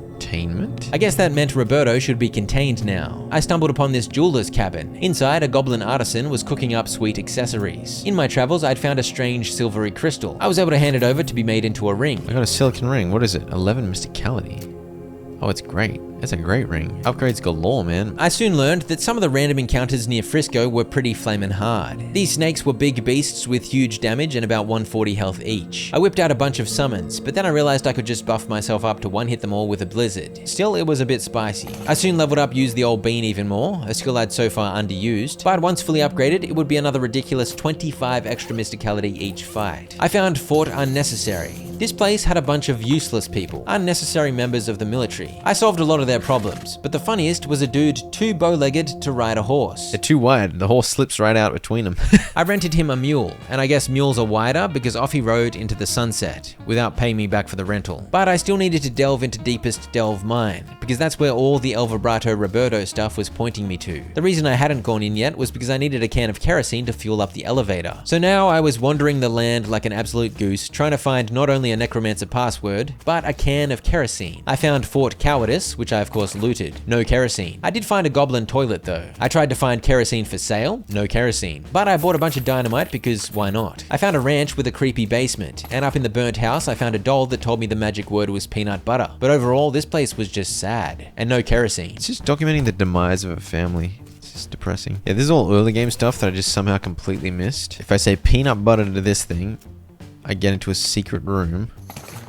And I got a goblet of blood. Delicious. I found the silversmith's house, where I was able to turn random bits of silver I'd found into silver bullets, and I was able to turn silver bullets into needles for lockpicking. This would have been handy earlier. I kept on the silver theme as I found the silver plater, where you can sort of enchant your items. For example, I spent 500 meat to put 1 max AP on my hat, and I spent 2000 meat to plate my tongue. It gave me the silver tongue perk. I then used my silver tongue to ask for a refund, which he of course gave me because my tongue was silver. I found a destroyed campsite. No kerosene. I found the old mission. No kerosene, just nuns. Meanwhile, I was collecting so much crap. Dude, I'm getting so much loot, but there's no kerosene anywhere in the universe. Kerosene? Kerosene? Kerosene? On the plus side, this was a great lesson. I learned how strong spam wandering is. You just keep hitting events over and over, racking up loot and XP. I found the Dave Yard, a graveyard of dead Daves, and inside the mausoleum was some weird ritual mess. Among that mess, I found a sticky note, which I of course read immediately. Abracadabra. Maybe that's the password. That might be the password to the Necromancer's Tower. And a few minutes later, finally. Can of kerosene! I knew it was possible! With that, I had everything I needed to repair the elevator at Deepest Delve, and so down I went to level 2 to see what I could see. I waded into a fight against some cultists. I can give myself 20 mysticality, and then I can give myself another 30. I can do some spooky damage with Crazy Pete just to get some damage chip. And now I can one-hit all these guys. Boom. Insane. I used the Necromancer spell Rain of Teeth here. It's also an area damage one, and depending on the enemy, it sometimes did more damage than the Bean Blizzard. Big cross is made of El Vibrato stuff. Okay, I'm taking that. This is a weird altar. So they were worshipping the El Vibrato stuff and it was making them crazy. I headed down to level 3 to see what I could see. I pushed this giant lump of coal along the tracks and into position. Oh, Child's Bracelet. That's for that quest. Yeah, I should be able to bring this coal up using the machine up top. Okay, I can do that after. I then fought even more cultists. They got owned, and I was free to admire another creepy altar. It was then down to level 4, where I fought even more cultists. The same strategy worked just fine. But then I needed 50 muscle to destroy this pile of rocks. You need muscle for so many things here. What am I on? I'm on 44 already. Surely I can get it up. My food buffs alone were now so good that I was almost there. And with a bit of a gear switcheroonie, I exposed the El Vibrato portal. With one step, I arrived in the final room of a massively long El Vibrato quest chain. West Roberto Containment Power Online. These are the things I powered up. The Roberto Containment. Put the cross I got from upstairs in here. It snaps into place. The shaft goes down further than you can see. Positronic resonator detected. Zacola Roberto Containment. Does that mean like activate? I activated the Roberto Containment system. What the heck? I don't know what Roberto is. Take the crown. I got the El Vibrato crown. I had contained Roberto, the world-ending threat that would no longer emerge after 420 years, and the world was safe. Fun fact, you can also give the El Vibrato crown to Emperor Norton to skip all the train heist silly willies. It's also just quite a good hat with 7 to all stats. Alright, well that was the achievement to contain Roberto. Who or what is Roberto exactly? I have no idea. Is it Abracadabra? It is. Abracadabra. We're in. Oh, gross. Fountain of blood, nothing weird about that. Drink. Why did I do that? Like a meaty Kool-Aid? 30 health, that's not bad. Study the necromantic runes. I learned 3 ancient names. A name of bone hatred, a name of bone void, a name of bone never was. Because I was a necromancer master, I was able to read and learn from these funky ritual stone thingos. And with what I learned, I was able to destroy the enemies blocking my way instantly, without having to actually fight them. Oh, there's some big fellas. Thump and smash. You learn a name that dissolves bonds. You learn a name that withers love, corrupts love, twists it, and blackens it and turns it into hate. Oh man, I'm getting a real bad vibe about necromancy. I don't know about you. This is crazy. Banish them. Woof. Get exploded, nerds. What do we got here? Am I finally gonna find the necromancer?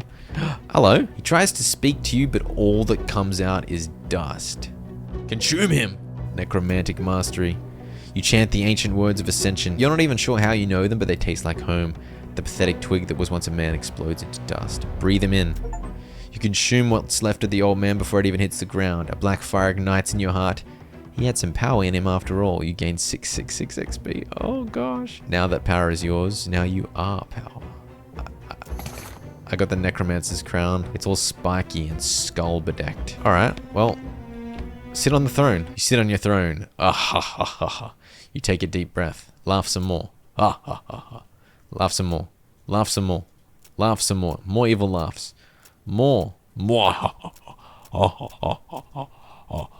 Alright, that's enough. Became the necromancer. And just like that, I had gotten every base game achievement possible in this playthrough. I'd locked myself out of a few, but I needed to do more playthroughs anyway, so I'd mop those up later. Gonna knock over the DLC at Gun Manor now. Gun Manor Visitor Center. The Visitor Center was strangely empty. All the staff had disappeared. The Gun Manor belongs to one Mrs. Gunn, the inventor of the gun. Her gun invention had made her rich, and therefore her house was big. And now that she was old or something, she decided to make it into a museum. But she'd fallen on trouble in recent times. I had a chat with this lady holding a bunch of weird stuff. I can't get inside. Mrs. Gunn hired me to come out here and deal with a bunch of spooks that were haunting the place. Florence here was a ghostbuster of sorts, hired to get rid of 13 ghosts that had recently showed up at Gun Manor. The reason she hadn't gone to work yet was because she was afraid of spiders, and there was a bit of a spider infestation in the manor. I teamed up with her and took out the spider in the foyer, and then it was officially time to hunt some ghosties and unravel the mysteries of this strange mansion. In the hallway, there were huge clumps of ice. The place was absolutely freezing. Why is there a picture of a carrot? The Gun Manor was full of many glorious artworks. I found a tea service tray in this sitting room, and I headed down to the cellar. Paint?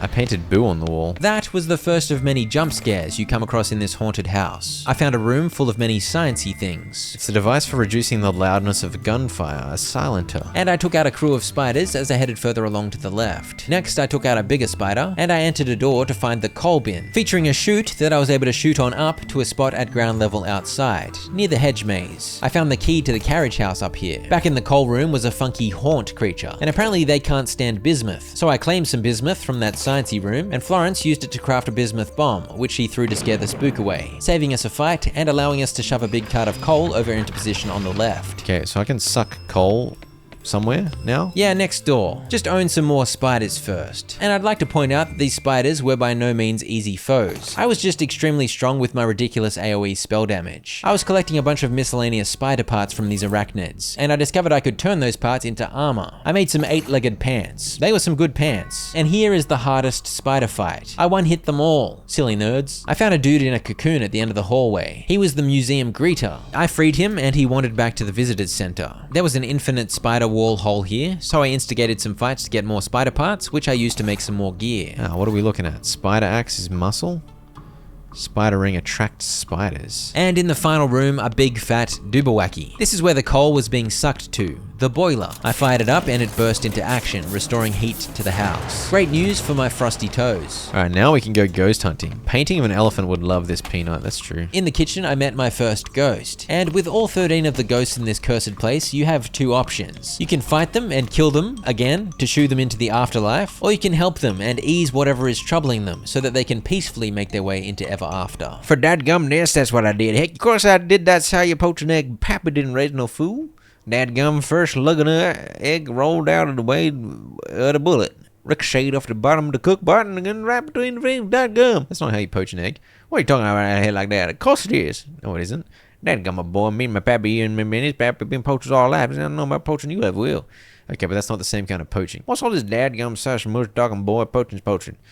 I am going to prove you so wrong as soon as I figure out how. Okay, this guy's talking about poaching eggs, but he thinks poaching eggs is the same as poaching animals. For example, with this dude, he was stressing about the definition of poaching. I needed to prove to him the correct meaning, or I could kill him, but I decided I had noble intentions at Gun Manor. I planned to release all 13 ghosts to the afterlife peacefully. Also, I used a lava father to free this dingus from an ice cube. Look more closely at the plates. The plates fell to reveal the word boo, another jump scare. And here I am in the dining hall, where another ghost was chillin'. This guy died while eating a bowl of chili because the chili had a gun in it. Despite his ghostly visage, he still had a hankering for chili. He had an urge for chili and he died while trying to eat it, and he can't just give up on an urge for chili that easily. He was keen for another bowl, except with no gun in it this time. Alright, how do I get this guy a bowl of chili? The list of ghostly demands was already getting to be a source of some consternation. The girl I'd freed from the ice cube was the elevator operator, so I was now free to head up to level 2 of the manor with her help, where I stole a shower curtain for some reason, and I headed in to check out the guest rooms. I had to pay my way to get into guest room 1, where I ran into a trapped idiot who was not happy to see me. Congratulate him on his newfound freedom. You freed me from having an excellent excuse for not doing my crappy job. Along with ghost busting, I was also freeing many of the living. All of the Gun Manor staff appeared to be trapped in various spots. This was the third I'd rescued. I found a beancraft book, and I had just one more bean slinging skill to learn. It felt momentous to claim the Uncanny Presence perk, which provided some elemental resistance. In guest room 2, I discovered there was something behind the painting on the wall. It was another painting, a painting of a safe. But behind that painting, there was something else. Behind it was a safe, a real safe. And it has a rolled up poster of Rita Hayworth. And behind that was a secret passage. It's a reference to that prison movie. What's it called? Shawshank. This house was absolutely chock full of nonsense and silly willies and good stuff worth exploring for the laughs and the vibes. And of course also to find the stuff you've just got to find for the quest. For example, I found an elevator button in the sewing basket, and I found my way into guest room 4 through the armoire. It's like guest room 4 is Narnia, featuring another ghost, maybe named Tumnus. Hello, another ghost. While he was alive, this ghost had designed gags and novelties, but he sucked at his job. I need to make a good exploding cigar for this ghost. Okay. Back in the hall was yet another ghost, the administrator of these guest rooms. He was cleaning a small pistol, and I suppose I must have made a noise because he suddenly jumped and the gun went off. Every single one of these ghosts had told me the story of their death, and I couldn't help but notice a theme. They had all died after being shot by a gun. I need to find her I need to find him an exploding cigar. An exploding guitar would be nice, but yes, she wanted an eyeball. Her old eyeball got shot out. I entered the gallery. Remove it. Oh, boo. Mum, dad, beer. The ghost hanging out in here was a lawyer, and I needed to impress her with my legal knowledge before she'd even talk to me. Maybe I can read a law book in the library. What does this switch do? There was a dictionary on a pedestal, so I looked up a word. Law. To repel both a screwdriver and a horse. Really? Peanut. Someone who yells at fire for symphonies. Really? Floydson. To align both a sausage and a plank. Dingus. A barrel instead of a stone bucket. Goose. On the loose. To analyze a machine behind a sandwich. There was an idiot stuck beneath a book, so I freed him with my muscles and he returned to work at the visitors center. Meanwhile, this ghost librarian spoke to me in small font, appropriate for the quietness of a library. She couldn't help me find a book on a specific topic because someone organized the shelves incorrectly. I then realized I should probably look up poach in the dictionary. Poach. To slow cook by immersion in water to shoot an animal belonging to the king. Let's go to the kitchen. Let's prove. I got proof. What in tarnation? Poach, a method of preparing food, especially eggs, by simmering. Well, I'll be dadgum. He dissipates into the ether, still muttering to himself. Okay, I finally dealt with one ghost. In the larder, I found another ghost. He was French. Jean-François Ladeste. I was posing for a photograph to commemorate my visit here, and that full of a photographer when preparing the gunpowder flash. He left a bullet in the gunpowder flash? Awkward. He wanted a photo of himself. That would bring him peace, apparently. Meanwhile, I discovered the pantry was full of pants. Also, a ghost was present. What are you doing, dude? You're looking for a pair of pants. You don't have legs. What pants are you looking for? The kind without legs. How'd you lose legs? I returned to the library and learned the recipe for chili using the dictionary. I returned to the kitchen and got cooking, adding spices, beans, and no gun. But the bloke at the dining table was a ghost. He couldn't eat real chili, he needed ghostly chili. That was quite a conundrum, and I wandered around for a bit before figuring out I could smother the chili. I smothered the chili with a pillow. The chili was now dead and therefore a ghost, and I took the ghostly dish to be eaten. Yay! Happy trails, big guy. Okay, that's the second ghost dealt with, and now this guy. And now this guy was free to return to work at the visitors center. I returned to the librarian, who explained she died when she got in the middle of a gunfight because she would not abide gunfire in her library because it's too loud. I couldn't find anything else to help me on level 1 or 2, but I had found the elevator button for level 3 in that sewing basket, so I was able to head upstairs. I found myself in the music room. I found a dueling banjos book, and of all things, somehow this weird book was going to help me navigate the messed up library. Okay, so now I've got a starting point, dueling banjos. I don't know how that's going to help me. I found an orchestra conductor ghost who was slain during a performance that required cannons to fire, and now he had the song stuck in his head. It was a rather rambunctious song, and he would find no peace until I could get a more relaxing song stuck in his head. I found a bassoon, and if you take the ass and the N out of bassoon, you get boo. So that was clearly another terrifying jump scare. I also disconnected the crank from this thingo, and that allowed me to get this girl back to the visitors center, which was filling up nicely with people I'd rescued, by the way. While I was down here, I used the key to the carriage room that I'd found earlier. Inside, I convinced another delinquent to go back to work. Boom. Ah, another jump scare. Boo! Anyway, we're making good progress here. There was something deeply satisfying about helping out all these ridiculous ghosts. I next found my way into the kids' rooms on level 3. I was able to transcribe the spooky lullaby playing at this cot, and I grabbed a wad of stuffing from this disemboweled teddy bear. Play with the blocks. Boo! Oh gosh, I got jump scared again. I interrupted a tea party briefly. This little girl ghost had died when accidentally shot at a tea party, and now she wanted a proper posthumous tea party. Heaven's supposed to be really nice. I didn't get to finish my tea party, so I want another one. Should I give her the goblet of blood? I got a goblet full of blood, how about that? No, thank you. That's awkward. I can't believe she rejected my hospitality. What do we got in here? Daniel Boone. Another boo. I'm getting jump scared willy-nilly. I found a plaid skirt in this wardrobe, and back outside in the hallway, I found a tiny stick of dynamite in a doll mine. I learned a lullaby. Can I play that? Play the lullaby. Is it gonna get stuck in this guy's head? You can see his aggressive conducting slowing down as the more calming lullaby invaded his consciousness. The expression on his face softened and peace arrived, ushering him beyond until his spectre faded and his conducting poker fell to the ground with a clatter. Alright, we got rid of another ghost. Great news. Great news indeed. Further to the left on level 3, I found Mrs. Gunn's room. Through the door, she shooed me away because the house still felt haunted. It seemed I wouldn't be able to get in there until I got rid of all the ghosts. So I cracked on further left to find Mr. Gunn's chambers. In here, my first find was a humidor full of cheap cigars. My immediate thought was, what if I shoved that tiny stick of dynamite in one? That would make an exploding cigar for that silly ghost. Sure enough, the exploding cigar gag was crafted. This museum employee was slacking off. He claimed he was scared of the ghosts, so he didn't want to walk back to the visitors center. center. I suggested we disguise him as a ghost by shoving the shower curtain I stole over him. Somehow that eased his mind, and off he went, back to work. Through this door, I found a giant duck and a moose head. Moose eye. Oh, I got a loose moose eye. Loose moose eye. Loose moose eye. There was a fully alive, humming goblin head on the wall too, and a ghostly man playing that stabby game where you stab the knife between your fingers like a lunatic. He wanted to play me at knife checkers, a game that also involves hand stabbing. To win this, you need to pass stat checks of 50 for all 3 main stats. After getting on the right gear, I was able to pull that off. I played aggressively, intelligently, and craftily to take the win. That sent another ghost on his merry way to the afterlife. In the next room, I found a ghost playing billiards. I claimed a cue from the wall, but it was sadly wonky. Oh, it's another spittoon.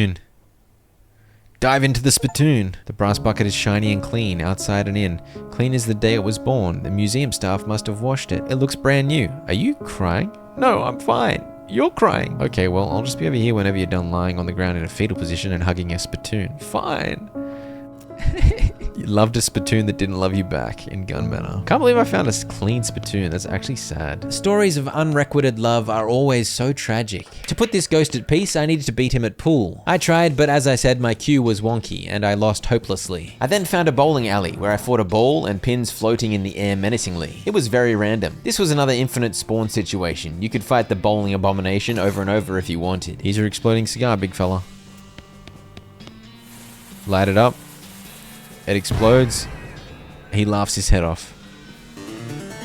Alright, done. I gave the woman who was missing an eye the eye from the moose, which she smashed to kill it because she needed to make it into a ghost eye. But then she realized her real eye wasn't actually gone. It was just pushed back into her head. So she shook her head and the eye rattled back out. Either way, she was happy to have an eye in her socket. So she moved on to the afterlife. I was on a ghost appeasing roll. The messed up library book organization had an absurd twist where finding similarly named books led me to the books that I actually needed. First up, I managed to find the basics of gun law. After reading it, I was able to chat to the lawyer ghost in the gallery and actually keep up with her technical lawyer jibber jabber. So your client called for trial by combat, which meant you and the prosecutor had to face off in a duel? Seems like a good way to serve justice, and this sums up the situation. So this woman is racked with guilt because she died and as a result her client was executed. So I need to prove to her that her client was actually guilty so she doesn't feel bad about it, because she thinks he's innocent. I asked her about 300 questions about the case. A lot of it related to the legality of duels, because her client McCready had also been in a duel after accusations of cheating at poker. There were duels galore. I asked about what guns were used, the time of the duel, whether there were witnesses, blah blah blah blah blah. I was looking for legal technicalities to somehow ease her guilt, and I was in over my head. I don't know what the heck was going on. I had a break from that and found the dude that wanted pants. I gave him a plaid skirt and claimed that it was a kilt. Special Scottish legless pants for men. He liked it, and that was another ghost dealt with. I then wandered outside to the hedge maze, where I used herbicide on some hedge monsters. Get herbicided. Oh, that was quite beautiful. With those leaf dinkuses gone, I'd rescued yet another museum employee. I got stuck in an infinite loop in this part of the hedge, and over this way I found the hedge wizard. I gave him a trimming, an easy win with some necromancy teeth. I had to fight him again, and again it was easy to give him another trimming. A third fight? Fair enough, I'll one-hit all the idiots one more time. Oh, maybe not. Oh, he survived on 1 health. Get him, Pete. Crazy Pete finished him off with 2 damage. I got some leafy loot, nothing too exciting, and I admired this funky foliage portal before heading back inside where I revisited the cellar and found a photo of that French guy Francois. I gave it to him and that was another ghost appeased. That's another ghost dealt with. I don't even know how many I've dealt with now. I also returned to that sciencey room in the cellar where I used an empty can and the stuffing from that toy bear to make a silencer. I gave it to the librarian and she was so thoroughly blessed. Finally, I can rest in peace knowing that libraries will be safe from the noise of gunfire. I'd also been trying to find a way to straighten my pool cue, and finally I found it. Here we go, this thing. After a little handiwork, my wonky billiards cue became balanced. Also, look how full of staff the visitors center was getting. With a proper pool utensil, I was able to defeat this ghost, which was another one put to rest. While that was all going on, I was also trying to find tea leaves, and I eventually found myself back in the hedge where I realized I had totally missed an entire section of the maze. Tea bush! Okay, there we go. Okay, now I can use this, right? Got an item, tea service with tea. Beautiful. I used the hot water dripping out from the boiler to complete the tea service I'd found way back earlier, and that led to yet another ghost's resolution. Let's get the tea party happening. Here's some tea, little one. There you go, and now this guy's free. He's the candy guy. Alright, off you go, candy guy. Meanwhile, I was still stumped regarding the lawyer's conundrum. When was the Dude, she gave me an almanac. I can test these dates. She had indeed given me an almanac, but for some reason I hadn't thought to actually use it. I typed in July 29th, the day her client had been scheduled for execution. That was when McCready was going to be executed. Let's see. Wow, wait a minute. According to this, there was a total eclipse of the sun that day, centered right over the Western Territories and with its totality at 2:47 p.m. I then found a newspaper article in the library talking of how a man scheduled to be hanged on that date escaped in the confusion of the total eclipse. It seemed McCready might be alive, but the lawyer would not believe it without concrete proof. So I asked around in Dirtwater and managed to find a lead. Oh, he's here. Dig it up. I chatted with his skeleton and learned that he had indeed survived execution, and at that point he'd sworn off a life of violence because he felt bad that his lawyer had died defending him. But then a few years later, he was killed in vengeance for the guy that he killed in the first place. Because when his victim's vengeful brother showed up, he stuck to his vow of no violence and refused to defend himself. What a tragic tale of love and loss. McCready gave me his pocket watch, which I took to the lawyer ghost to finally prove that her client had not died because of her failure. She was not to blame. Her conscience was relieved and finally she was gone. And now the guy that had been terrified pretending to be a statue here was finally able to leave and go back to work. I honestly was not sure because I'd lost count, but I thought I was up to 12 ghosts, and yet I couldn't think of where the 13th would be. Mrs. Gunn? Maybe Mrs. Gunn will be a ghost. She is a ghost. I knew it. Mrs. Gunn was unwilling to pay us until we took care of the 13th ghost, and I had to break it to her. It's you. You're a ghost. Well, I'll be. When did that happen, I wonder? What's your unfinished business? My entire family disappeared a few years ago, my husband and 3 daughters. Mrs. Gunn believed her family had been taken by ghosts, as a consequence of the many deaths caused by her invention, the gun. She said she'd sensed the ghost's arrival only in the last day or two, and they all seemed angry and confused. Why had they showed up? We can release you from your ghostitude by solving the problem that's keeping you here. In your case, that means finding out what happened to your family. I broke some glass to get the attic opening stick. Don't know why that was behind glass. And I also had no idea where the trapdoor I needed to reach with the stick was, so I wandered around searching. Oh, here we go. Attic opening stick. Up in the attic, there were typical attic things, and also a random dude. I think having a random dude in your attic is less typical. Who the heck are you? This was Chet Bullitt, another inventor. Mrs. Gunn's invention would have been nothing without me. Chet Bullitt had been Mrs. Gunn's assistant, and as you may have discerned, he invented the Chet. No, I'm just kidding, he invented the bullet. He felt he'd never been recognized for his contribution. Meanwhile, Mrs. Gunn was filthy rich. When Mrs. Gunn dies, control of the company and patents passes to me. I'm no murderer, mind you. I like to keep my hands clean. But I figure there might be some other people who'd have a bone to pick with her, considering their manner of death. He'd whipped out some seance shenanigans and summoned forth the ghosts to target Mrs. Gunn. However, summoned ghosts are always tied to the summoner. Everyone knows that. The thing in common with all these guys is they were all killed by bullets. Not by guns, but by bullets. How is that for a technicality? I hate to be the bearer of bad news, but Mrs. Gunn is dead. On the bright side, she's been dead for a year, so you pretty much wasted your time. He was of course happy about that piece of information, and I got the achievement for finally getting to the bottom of why all these ghosts were haunting Gunn Manor. But I still had one more question. What happened to Mrs. Gunn's family? I heard a rumor Dan got killed by desperados and buried in a shallow grave out in the backside of nowhere. But of course I wouldn't actually know anything about that. Lucky for me, since I couldn't have inherited the company with them around or their daughters. The daughters he sent away to some weird island across the sea, maybe to Australia, never to be seen again. You know what? I don't like Chet Bullitt. What a butthole, dude. I left the butthole in the attic and explained the situation to Mrs. Gunn. It wasn't exactly pleasing news, but at least she now knew what had happened to her family. Yeah, he didn't know you were already dead, so he's been hiding in your attic for the last couple of days, waiting for the ghosts to kill you. What do you want me to do with him? I'll leave it up to you. I'm not in a state to make any reasoned judgment. With a sad wave, Mrs. Gunn fades from view. Then, almost as an afterthought, the lock on her desk drawer pops open. Inside was Florence's payment. Even though she did literally nothing to deal with the ghosts, that was all me. I dealt with all 13 ghosts peacefully, which is a big achievement. I need to come back here and do it. Not peacefully for another achievement, but that should be much quicker. For now, Mrs. Gunn had left Chet Bullitt's fate up to me. I didn't like Chet Bullitt, so the choice was easy. Yeah, let's just kill this guy, man. Screw him. Chet Bullitt had a lot of bullets fighting with him in battle. I absolutely destroyed the whole lot with a rain of teeth. He gave me like a bajillion bullets. So many bullets, holy crap. You beat the hell out of Chet Bullitt, then hog time and drag him down to the visitor center. All those employees I'd freed took care of him, handing him over to the sheriff or whatever. I also rang the bell, inputting boo. I don't know if that counted as a jump scare, but Mrs. Gunn's ghost reappeared, and that was pretty scary. And I still had one more jump scare to endure. This one was in the dictionary. I typed in boo and found no definition, but... A picture of you. Ah! That was the 10th jump scare. I paid a visit to the visitor's center and claimed a photo. You've always got to get scammed paying way too much for a random photo at the gift shop. It's obligatory. And with that, I was done not only with Gunn Manor, but this entire playthrough. I had 14 achievements left, and so I dove into a new playthrough to begin hunting. I chose to be a snake oiler. Oh, I unlocked stupid walking? Wait, what? which is the Moxie pistol-wielding archetype. And for my first mission, I was focused on maxing out profit in the prologue. I took the Dickering book from Mum, which gets you 60 meat. I told my little brother I was off to seek my fortune, which gives you a money-making buff. And I did absolutely every money-making thing you can do. The pinnacle of which is if you manage to carefully manage your resources, for example trading with the trading dude, you can scrounge up 3 dynamite, which you use to blow a hole in the wall of Ore Hole Mine, in which you find a lockbox, which once you pick, gives you 1 meat. 1 pathetic meat. But without that meat, you can't complete this achievement. It's an important piece of meat. Sell him a nugget for 81 meat. There we go. Perfect, perfect. Now I get 1,000 gold for retrieving all the horses. So now I'm up to 2,337 meat. Now I buy a horse. And because I already bought the pale horse, I want to buy a different one. So I think I'll buy I'll buy the crazy horse this time. I'll take him. Boom.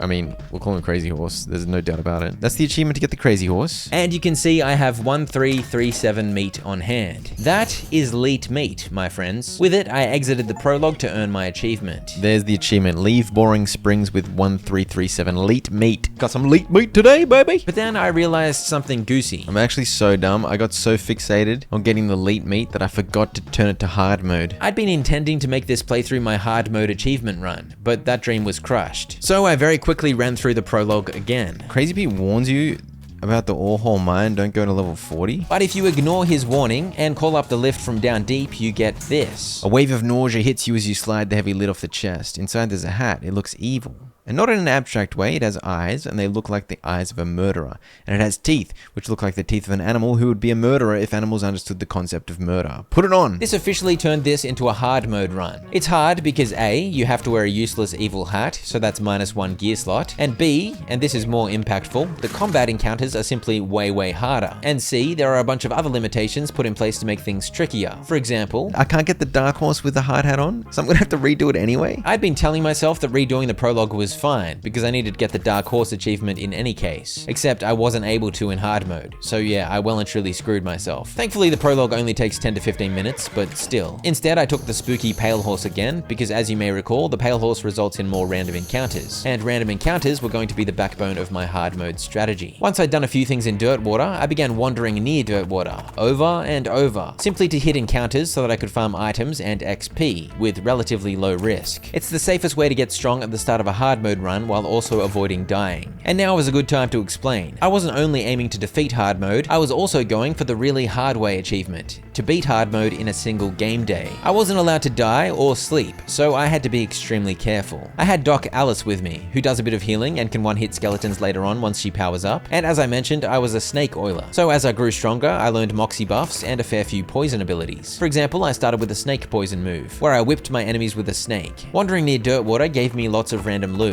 I was most keen for combat items like dynamite, and any gear that would improve my stats. It also gave me a steady flow of XP. These encounters do sometimes force you into combat, and early on these were genuinely pretty hard, but fortunately manageable. I eventually moved on to visiting relatively safe locations. For example, I picked up Minesplaining and began claiming meat and bonus XP, and as I went, some of the fights got pretty dicey, but with stacking poison and Alice's heals, I managed to avoid humiliation, and this guy in particular dropped pretty good pants. I eventually moved on to attempting the Dirtwater bounties, except this time I wanted to arrest all the bandits. So I had to sneak and trick the Desert House gang instead of killing them, and I had to appease the pickle ghosties by fixing the Gherkin machines instead of murdering them. I didn't think I'd be able to do this in hard mode, but then I realized the whole point of the achievement is you don't fight any of them. You manage to imprison them all alive. Fully populate the Dirtwater jail. Doing those bounties of course got me heaps of XP and meat too. Even still, I spent ages longer just wandering. I wandered near Dirtwater well over 100 times. But eventually I descended upon the goblins of Gustafsson's Gulch, where I took no chances against this dude. And this is a good opportunity to highlight a very juicy snake oiler ability. You literally steal snake oil from every snake that you kill, and I'd been killing quite a few. These are combat items, oil that heals and oil that poisons your enemies. All the snake oil I had was very handy. With the goblins defeated, I had a year's supply of dynamite and I pushed west of the mountains, but I remained very cautious. I soon realized wandering the wilds west of the mountain was risky business in hard mode. Look at their stats, dude. The stats are ridiculous. I had no choice but to throw dynamite at such a foe, otherwise I was dead for sure. And so I returned east of the mountains, and continued the wandering grind there. I discovered that with the Snake Oiler, instead of Great Garbanzo's hideout, you find the Medicine Show, where you can cook up a bunch of potions. I ate the best food and drank the best alcohol and potions I'd found, but still I was on the grind wandering for 20 more minutes, before I felt somewhat confident west of the mountains. And then I did something incredibly goose-brained. I totally forgot about that time I got owned fighting skellies at the military graveyard. I can just farm the crap out of this, can't I? Is this not extremely OP?